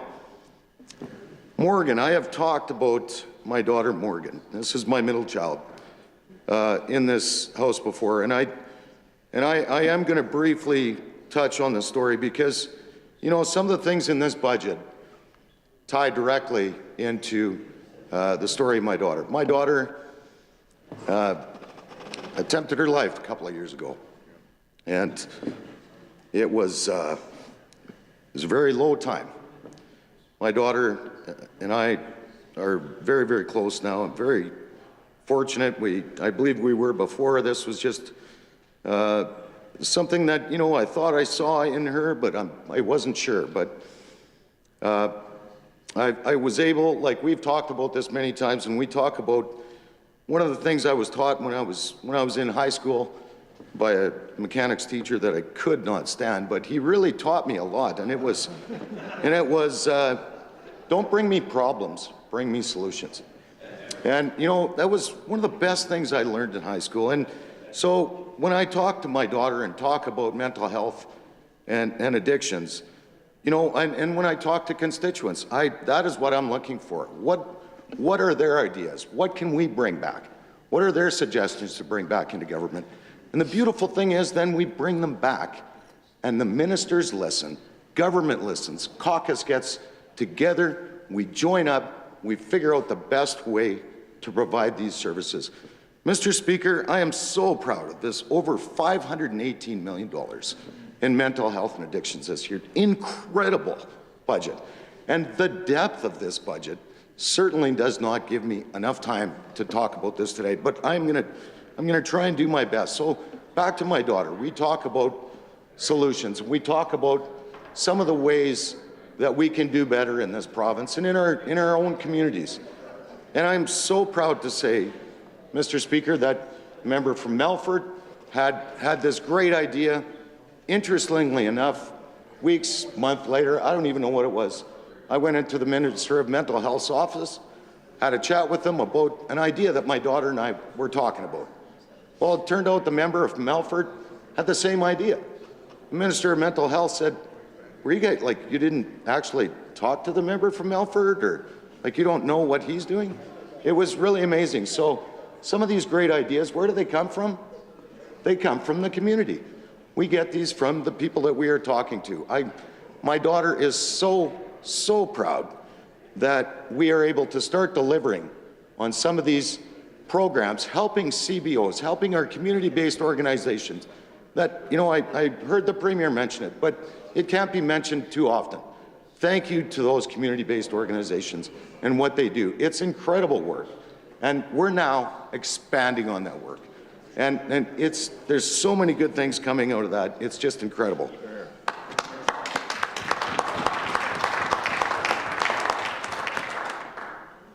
I certainly, one of the common things that I hear talking to people in the communities, and you know, not just my communities, surrounding communities, I really believe that I represent the west side of Saskatoon, so it's I don't deal with it all, but I do get, you know, people from all over the area. One of the common things that we know we need is surrounding supports for mental health and addictions. And I'm so proud to talk about the treatment spaces we have. We have 475 treatment spaces right now. Is that enough? No, it's not. Well, we're working on that. We're fixing that. There's money in this budget for at least 150 more. In fact, Mr. Speaker, some of these are even going to be, some of these 150 new beds are going to be completed, I believe, in the next couple of weeks or month. So this is coming soon, and this is a resounding thing that I hear about. So I'm so very happy to be able to talk about that as well. I do have to kind of, I'm going to circle back to my daughter in a minute, but there was a number of guests I had here yesterday, and it's always great bringing people into the building, certainly letting them see what we do here and what it looks like in a question period, but also the majesty of the building. And I've said it many times, but when I walk up those steps, when I walk through those hallways, I feel so honored and so privileged to represent the constituents of Saskatoon Riversdale.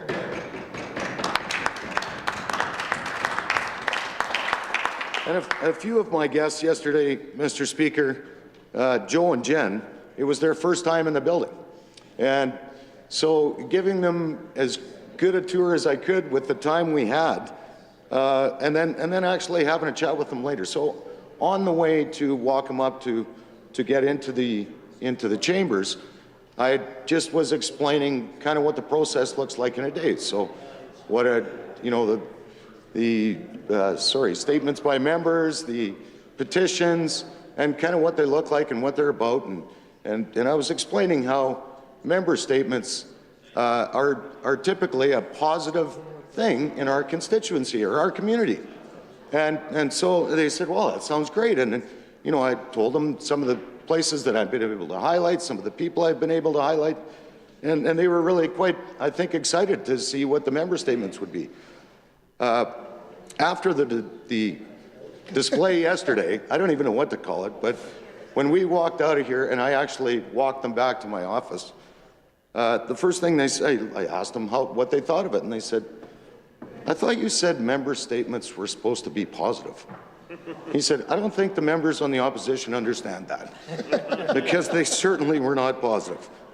And they were really, I think, more surprised and really saw the reality of the doom and gloom from that side of the House. And we see it day in and day out. And so it's really interesting to talk to constituents and you know, friends that come into the building for the first time, and they see that right away. That's one of the first things they saw. Sometimes I actually think the NDP don't live here. I really do.